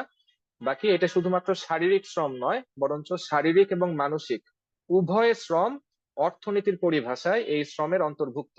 অর্থাৎ এক কথায় মানুষের উদ্যোগ, চাই সেটি শারীরিক হোক অথবা আর্থিক, শারীরিক হোক অথবা মানসিক হোক। যেমন একজন কারখানার শ্রমিক, সে হয়তো নিজের হাতে কাজ করছে, কথার কথা মাটি কাটছে। আর আরেকজন ব্যক্তি, সে হয়তো কম্পিউটারে কোড করছে। সে কিন্তু একদম মাঠে গিয়ে শারীরিক পরিশ্রম করছে না, সে হয়তো মানসিক পরিশ্রম করছে। কিন্তু উভয়টাকেই আমরা অর্থনীতির পরিভাষায় শ্রম বলছি। তো উৎপাদন কার্যে দ্বিতীয় অন্যতম গুরুত্বপূর্ণ উপকরণ হচ্ছে শ্রম। এটার বৈশিষ্ট্য কি? এটা মানুষের উদ্যোগ। এটাকে আলাদা সংরক্ষণ করা যায় না, কোনো পাত্রের ভিতরে রেখে দেওয়া যায় না। এটা শ্রমিক থেকে পৃথকীকরণ করা সম্ভব নয়। একজন কম্পিউটার কোডার, তার যে কোডিং দক্ষতা, এইটা আলাদা করে একটা বোতলের ভিতরে ভরে তার থেকে আলাদা করা যায় না। শ্রমিক ভেদে শ্রমের মান ভিন্ন হয়। তো এটি হচ্ছে এক কথায় শ্রম। 3 নাম্বার হচ্ছে মূলধন। মূলধন কাকে বলে? মূলধন হচ্ছে উৎপাদন কার্যে ব্যবহৃত এমন সমস্ত জিনিস যেটা প্রাকৃতিক না, ন্যাচারাল না। ন্যাচারাল রিসোর্স ছাড়া অন্য সবকিছুকে সাধারণত মূলধন বলা হয়। যেমন আমি গার্মেন্টস এর পণ্য উৎপাদন করব, তো আমার কি লাগবে? প্রথমত একটা ভূমি লাগবে যেখানে আমার ফ্যাক্টরি তৈরি করতে হবে। বাকি আমি যে ফ্যাক্টরিটা তৈরি করলাম, এই যে বিল্ডিংটা, এইটা কি ন্যাচারাল রিসোর্স? এইটা সরাসরি ন্যাচারাল রিসোর্স না, তো এইটাকে আমরা বলবো মূলধন। আবার ফ্যাক্টরির ভিতরে কিন্তু মেশিন আছে, মেশিন ছাড়া এই তুলার মাধ্যমে সুতা উৎপাদন করা যাবে না, এই মেশিনটাও কিন্তু মূলধন। তো এক কথায় ন্যাচারাল রিসোর্স ছাড়া যাবতীয় উৎপাদন উপকরণ ওইগুলোকে আমরা মূলধন বলতে পারি। যদিও শাব্দিক অর্থ শুনলে আমাদের মনে হয় মূলধনের অর্থ হচ্ছে ক্যাপিটাল বা টাকা, নগদ টাকা। বাকি এখানে মজার বিষয় হচ্ছে টাকা দিয়ে কিন্তু সরাসরি কোনো পণ্য উৎপাদন করা যায় না। সরাসরি অর্থাৎ আমি যদি আমার গায়ে পরিহিত এই পাঞ্জাবিটা বানাতে চাই, তাহলে কিন্তু আমি যদি আমার পকেটের টাকাকে রেখে দেই বা টাকাকে মেশিনে ঢুকাই, তাহলে কিন্তু আমার এই পাঞ্জাবিটা তৈরি হয়ে আসবে না। আমাকে কি করতে হবে? আমার টাকাটা খরচ করতে হবে। এই টাকা খরচ করে হয়তো আমাকে ন্যাচারাল রিসোর্স নিতে হবে, পাশাপাশি ন্যাচারাল রিসোর্স ছাড়া কৃত্রিম রিসোর্সও নিতে হবে, আবার এইখানে শ্রম লাগবে। এই যে এই তিনটাকে আমি একত্র করছি, এই তিনটাকে যেই ব্যক্তি একত্র করে তাকেই বলা হয় উদ্যোক্তা। তো টাকার মাধ্যমে সরাসরি সাধারণত উৎপাদন কাজ করা যায় না, এই কারণে টাকাকে সরাসরি অর্থনীতির পরিভাষায় মূলধন বলে না। তবে হ্যাঁ, পরোক্ষভাবে টাকাটাও মূলধনের অন্তর্ভুক্ত। যদিও প্রথম যখন আমরা মূলধন শব্দটা দেখি, আমাদের কিন্তু ব্রেন চলে যায় টাকার দিকে। তা যেমনটা আমরা বলছিলাম, মূলধনের বৈশিষ্ট্য হচ্ছে মানুষ নির্মিত অর্জিত উপকরণ। এটা অস্থায়ী ধরনের, বিভিন্ন প্রকারের, এটা সময়ের সাথে ক্ষয় হয়ে যায়। এগুলো স্থায়ী হয় না, আস্তে আস্তে ক্ষয় হয়ে যায়। বিল্ডিং, এটা সময় যাবে, 100 বছর 200 বছর পর একসময় এটার আগের অবস্থায় থাকবে না, ক্ষয়ে যাবে। তো আমরা ভূমি পেলাম যেগুলো ন্যাচারাল রিসোর্স, আবার যেগুলো ন্যাচারাল রিসোর্স না সেগুলোও পেলাম, শ্রমও পেলাম। কিন্তু ভূমি যদি ভূমির জায়গায় থাকে, আর এইগুলা যদি এইগুলার জায়গায় থাকে, শ্রমিক যদি তার বাসায় বসে থাকে, তাহলে কি পণ্যটা উৎপাদন হবে? হবে না। এই তিনটাকে একটা সুতায় আনতে হবে, এই তিনটার মাঝে সমন্বয় করতে হবে। এই সমন্বয় যিনি করেন, উনি হচ্ছেন উদ্যোক্তা। উদ্যোক্তা ছাড়া কখনোই তিনটা জিনিসের সমন্বয় হতো না। গার্মেন্টস এর মালিক ছাড়া কখনোই গার্মেন্টস থেকে কিন্তু কাপড় বা পণ্য উৎপাদন হয়ে তৈরি হতো না। শ্রমিক যদি তার বাসায় বসে থাকতো, এটা সম্ভব ছিল না। তো উদ্যোক্তার বৈশিষ্ট্য কি? সে ঝুঁকি নেয়, সে নেটওয়ার্কিং করে, সে একত্রীকরণ করে, সে পরিচালনা করে। তো অর্থনীতির দৃষ্টিকোণ থেকে যখনই আমরা কোনো পণ্য অথবা সার্ভিস উৎপাদন করতে যাব, প্রোডাকশন করতে যাব, আমার অবশ্যই অবশ্যই এই চারটা জিনিস লাগবে। এই চারটা জিনিস ছাড়া পৃথিবীতে কোনো পণ্য প্রোডাকশন করা সম্ভব না। হতে পারে যে এই চারটা জিনিসের ক্ষেত্রে এক ব্যক্তি থাকবে অথবা একাধিক ব্যক্তি থাকবে। যেমন আমি ভূমি নিয়ে আসলাম, যেমন আমি শ্রমিক, আমি কৃষক, তো আমার ক্ষেতে আমি বীজ বপন করছি। তাহলে বীজ বপন করলাম, পানি দিলাম, এই যে আহ, সেচ কাজ করলাম, এখানে ভূমি পাওয়া গিয়েছে, মূলধন পাওয়া গিয়েছে, এবং শ্রমও পাওয়া গিয়েছে। উদ্যোক্তাকে, উদ্যোক্তাও আমি। তো শ্রমিক এবং উদ্যোক্তা এটি একই ব্যক্তি হতে পারে, আবার একাধিক ব্যক্তিও হতে পারে। বাকি এই চার ধরনের কাজ কিন্তু লাগবেই। আমরা এখন যেটি করব সেটি হচ্ছে এই উৎপাদনের উপকরণ নিয়ে আমরা যে তিনটি মতবাদ পড়লাম, সমাজতন্ত্র, ক্যাপিটালিজম এবং ইসলাম, এই তিনটি মতবাদের দৃষ্টিভঙ্গি কি সেটি দেখব। তবে সেটি জানার আগে আমাদেরকে কিছু ইসলামী মূলনীতি বুঝতে হবে। 1 নাম্বার, সমজাতীয় বস্তু আদান প্রদানের ক্ষেত্রে অধিক নেওয়া রিবার অন্তর্ভুক্ত, যা হারাম। আপনাদের এই কোর্সে রিবার উপরে একটি চমৎকার কম্প্রিহেন্সিভ ক্লাস আসবে, ওইখানে আপনারা আরো বিস্তারিত পড়বেন। তারপর আমরা সংক্ষেপে একটু এখানে দেখে নিলাম যে সমজাতীয় বস্তু আদান প্রদানের ক্ষেত্রে অধিক নেওয়া রিবার অন্তর্ভুক্ত। আমি 100 টাকা দিলাম আপনাকে, আবার একই রকম সমজাতীয় জিনিস নিচ্ছি, 100 টাকা নিচ্ছি, তাহলে কিন্তু আমি কম বেশি করতে পারবো না, করলে এটা রিবা হয়ে যাবে। দ্বিতীয় মূলনীতি, নাহা রাসূলুল্লাহ সাল্লাল্লাহু আলাইহি ওয়াসাল্লাম আন রিবহি মা লাম ইয়াজমান, অর্থাৎ আল্লাহ রসুল এমন মুনাফা নিতে নিষেধ করেছেন যে ব্যক্তি ঝুঁকি গ্রহণ করেনি। এখান থেকে একটি মূলনীতি আছে যে মুনাফা সেই নিবে যে ক্ষতির ঝুঁকি বহন করে। ঝুঁকি নেওয়া ছাড়া মুনাফা নেওয়া এটা বৈধ না, মানে অতিরিক্ত নেওয়া এটা বৈধ না, আপনাকে ঝুঁকি গ্রহণ করতে হবে। ঝুঁকি কয় ভাবে নেওয়া যায়? 3 ভাবে নেওয়া যায়। শুধু কর্ম নিষ্ফল হওয়ার ঝুঁকি, মানে আমি একটা কাজ করেছি, এটার কোনো রিটার্ন পাবো না। শুধু অর্থ লোকসানের ঝুঁকি, আমি টাকা খাটিয়েছি, এই টাকাটা হয়তো রিটার্ন পাবো না। আবার দুইটাই হতে পারে, কাজও করেছি আবার অর্থও ঢেলেছি, কোনোটাই রিটার্ন পাবো না, দুইটাই শেষ। তো এই 3 ভাবে কিন্তু ইসলামী শরিয়ার দৃষ্টিকোণ থেকে ঝুঁকি নেওয়া যায়। হ্যাঁ, এটা আমাদের কি ওই যে সমজাতীয় বস্তু আদান প্রদান, এটা কি ডিটেলটা কি বলা হবে? আমি এটা গতকালকে একটা কোশ্চেনে মনে হয় ছিল, এটা আমি পড়েছিলাম, বাট আমি এটা আসলে ডিটেলটা আমি বুঝতে পারিনি এটা। জি জি, রিবার ক্লাসে রিবা কখন হয় কিভাবে হয় এটা বিস্তারিত পড়ানো হবে, এবং আপনাদের এই কোর্সে যে বইটি দেওয়া হয়েছে আব্দুল্লাহ মাসুম হাফিজাহুল্লাহ, সেই বইয়ের মাঝেও কিন্তু রিবার উপরে আলোচনা আছে। এটির উপরে একটি ক্লাস হবে, স্বতন্ত্র ক্লাস হবে, এবং এখানে সেখানে খুবই সংক্ষেপে সহজে এটা বুঝিয়ে দেওয়া হবে ইনশাল্লাহ। তো রিবা বিষয়ে অন্য যে কোনো কোশ্চেন থাকলে ওই ক্লাসে ইনশাল্লাহ আপনারা সমাধান করতে পারবেন। এইখানে আমাদের পরের আলোচনাটা বোঝার জন্য আসলে এই লাইনটা বোঝা অনেক বেশি জরুরি না, তারপর আমরা বুঝে নিচ্ছি একটু সুবিধার জন্য, আর কিছু না। এটা সামনে আলোচনা হবে, অবশ্যই আলোচনা হবে। দেখুন, উৎপাদন উপকরণ কয়টা? চারটা। আমরা কিন্তু বলেছি উৎপাদন উপকরণ হচ্ছে ভূমি, মূলধন, শ্রম, উদ্যোক্তা। পুঁজিবাদে এই চারটি ক্ষেত্রে কিভাবে সম্পদের বন্টন হয় সেটি এই স্লাইডে দেখানো হয়েছে। পুঁজিবাদ বা ক্যাপিটালিজমের দৃষ্টিতে ভূমির মালিক, যিনি ন্যাচারাল রিসোর্সের মালিক, উনি হয়তো ভাড়া পাবেন অথবা সেইটার মূল্য পাবেন।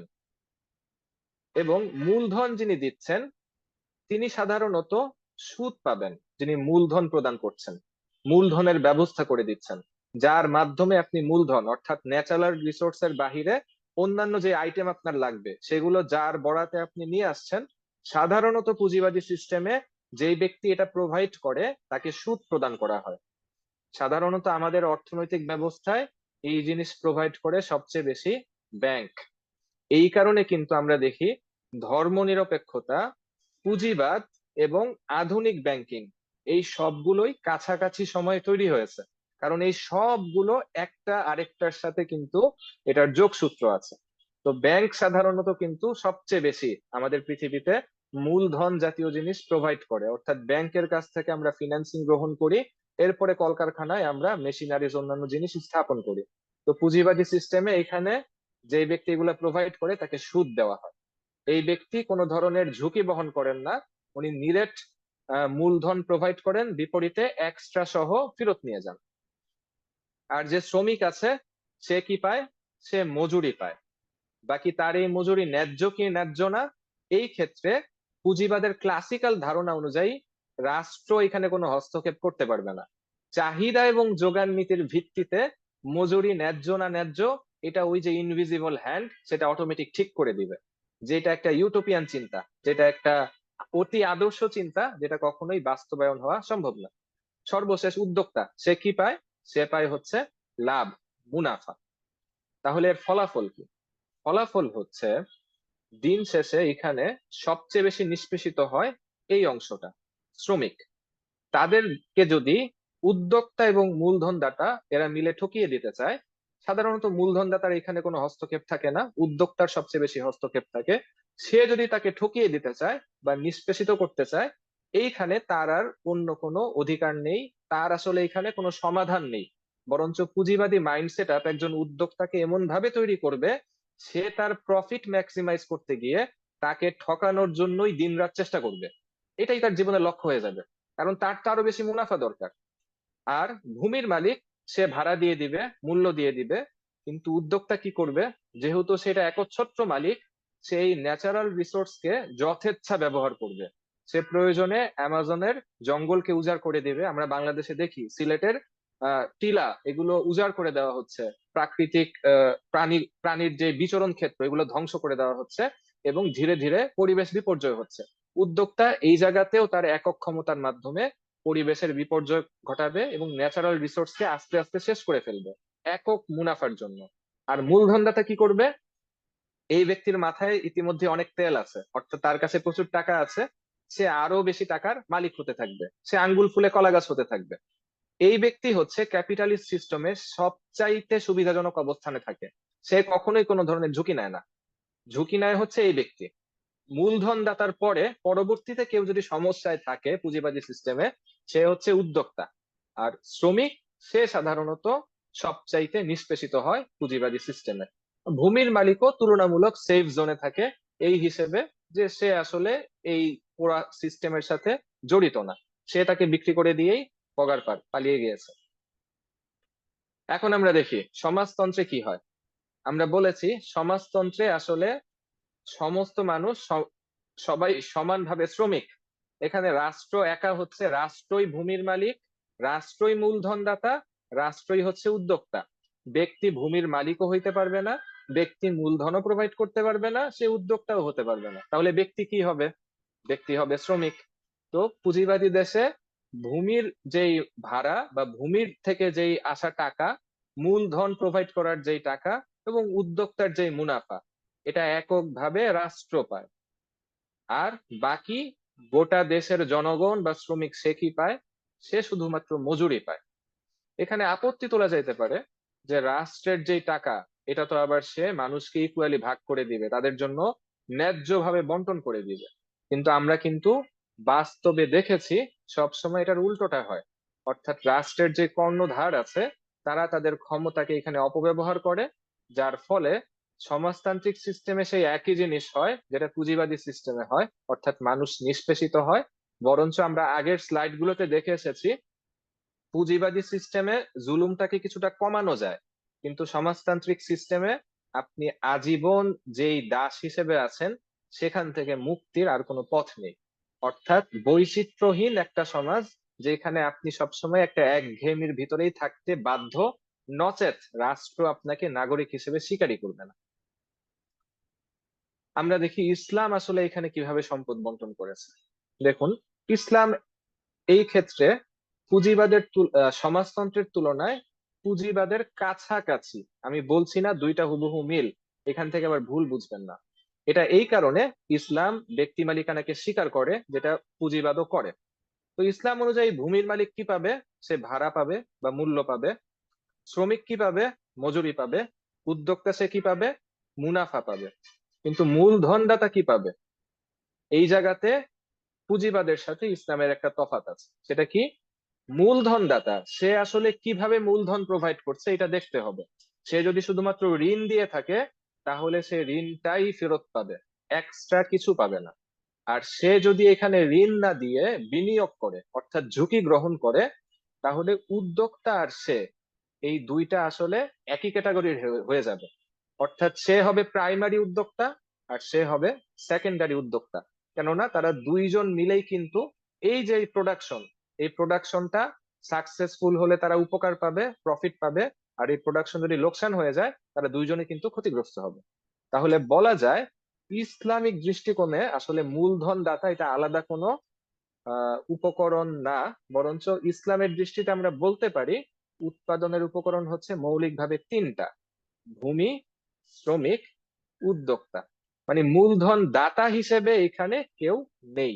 যদিও মূলধন প্রয়োজন, বাকি এরা দুইটা আলাদা শ্রেণী না, এরা দুইটা একই শ্রেণী। কিন্তু পুঁজিবাদে যেহেতু যে ব্যক্তি ঋণ দেয় সে সুদ নিয়ে যায়, সে ব্যবসার ঝুঁকি বহন করে না, তাই সে একটা আলাদা শ্রেণী। আরেকটা তফাৎ আছে, এবং সবচাইতে বড় তফাৎ, অন্যতম বড় তফাৎ, এটি হচ্ছে ইসলামিক সিস্টেমে সম্পদ বন্টনের ক্ষেত্রে পঞ্চম একটা শ্রেণীকে তৈরি করা হয়েছে, যেটা বাধ্যতামূলক। এটি হচ্ছে জাকাত এবং অন্যান্য আবশ্যিক সাদাকা।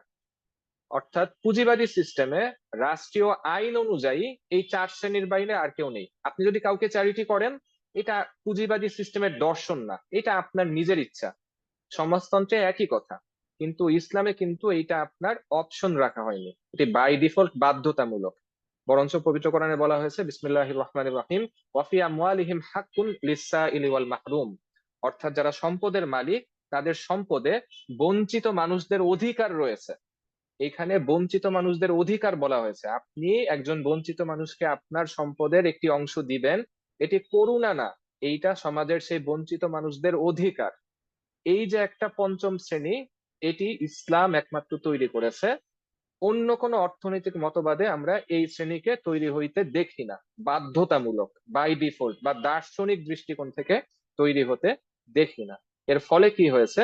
ফলে যেটা হয়েছে, অনেক সময় এমন হতে পারে যে আমাদের সমাজে এই চার শ্রেণীর কোন শ্রেণীর অন্তর্ভুক্ত হতে পারছে না এমন কিছু নিঃস্ব অসহায় মানুষ আছেন। অর্থাৎ তিনি ভূমির মালিকও না, তিনি মূলধন দাতাও না, তিনি উদ্যোক্তাও না, তিনি শ্রমিকও না। একটা পুঁজিবাদী সিস্টেমে এই শ্রেণীর মানুষগুলো কিন্তু সম্পূর্ণরূপে বঞ্চিত হয়ে যাচ্ছে। কিন্তু ইসলাম এই শ্রেণীর মানুষগুলোকেও তার অর্থনৈতিক সিস্টেমের ভিতরে ঢুকিয়ে দিচ্ছে। শুধু এইটাই না, কিন্তু পাশাপাশি সে শ্রমিকের ন্যায্য মজুরি নিশ্চিত করার জন্য সর্বোচ্চ চেষ্টা করছে। আল্লাহ রসুল সাল্লাল্লাহু আলাইহি সাল্লাম বলছেন, একজন শ্রমিককে তার ঘাম শুকিয়ে যাওয়ার আগে মজুরি দিয়ে দাও। কতটুকু গুরুত্ব দেওয়া হয়েছে! এর মানে এই না যে আমরা আসলে মাসিক ভিত্তিতে বেতন দিতে পারবো না। এই হাদিসের মূল উদ্দেশ্য হচ্ছে যে একজন শ্রমিক যে কষ্ট করেছে, তার শ্রমের যে ন্যায্য অধিকার, এটা খুব দ্রুত তাকে বুঝিয়ে দাও, তাকে ঠকানোর চেষ্টা করো না।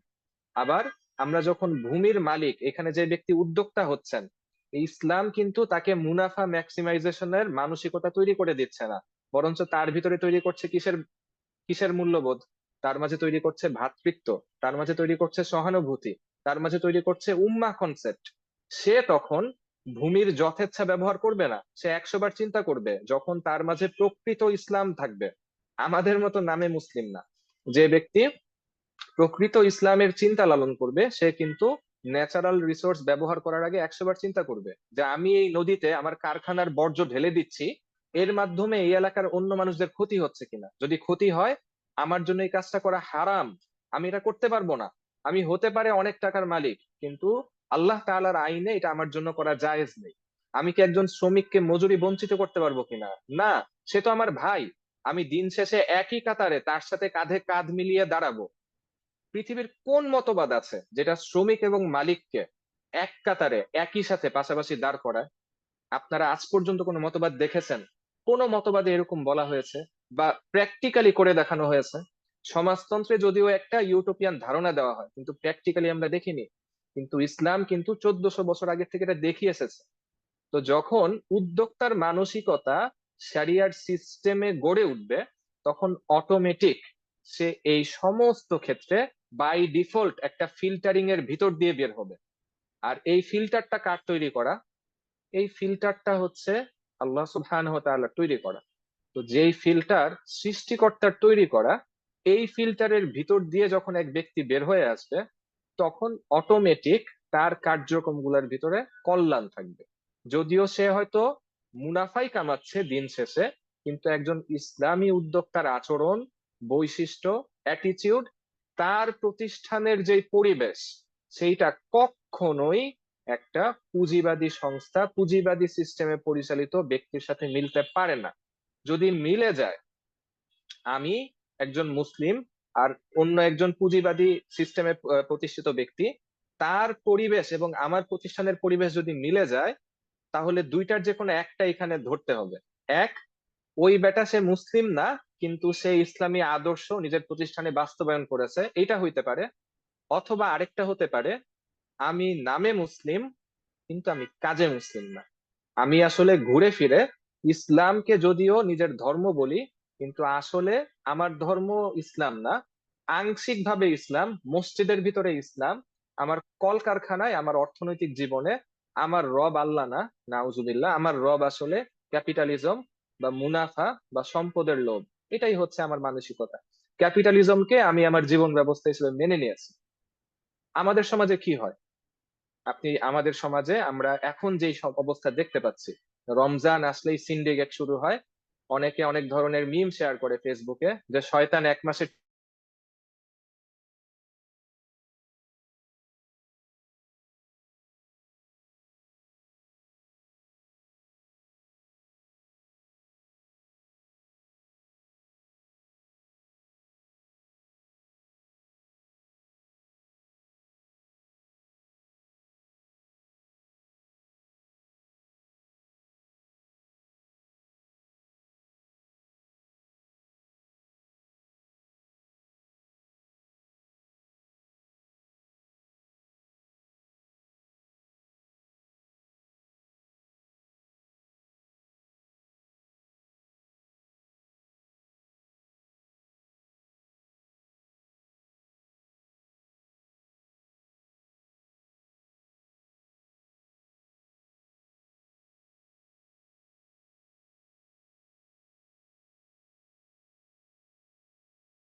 জি, আসসালামু আলাইকুম নাবিল হুজুর, আপনার কোনো কথা শোনা যাচ্ছে না।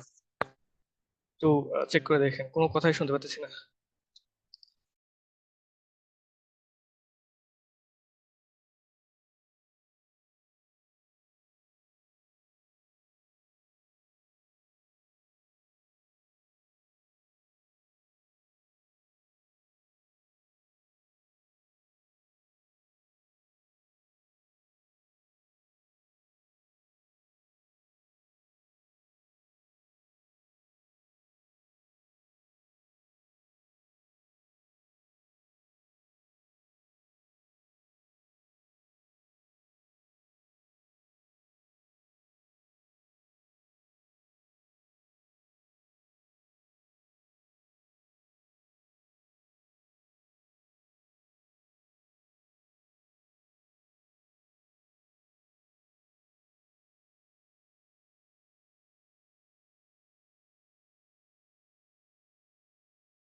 আচ্ছা, ক্লাস কি চলতেছে? আমি কিছু শুনতেছি না।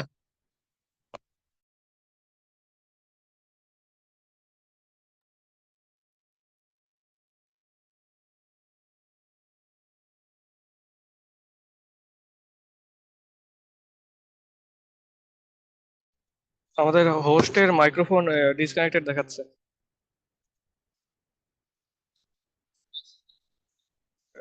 কথা বলতেছি, শোনার কথা।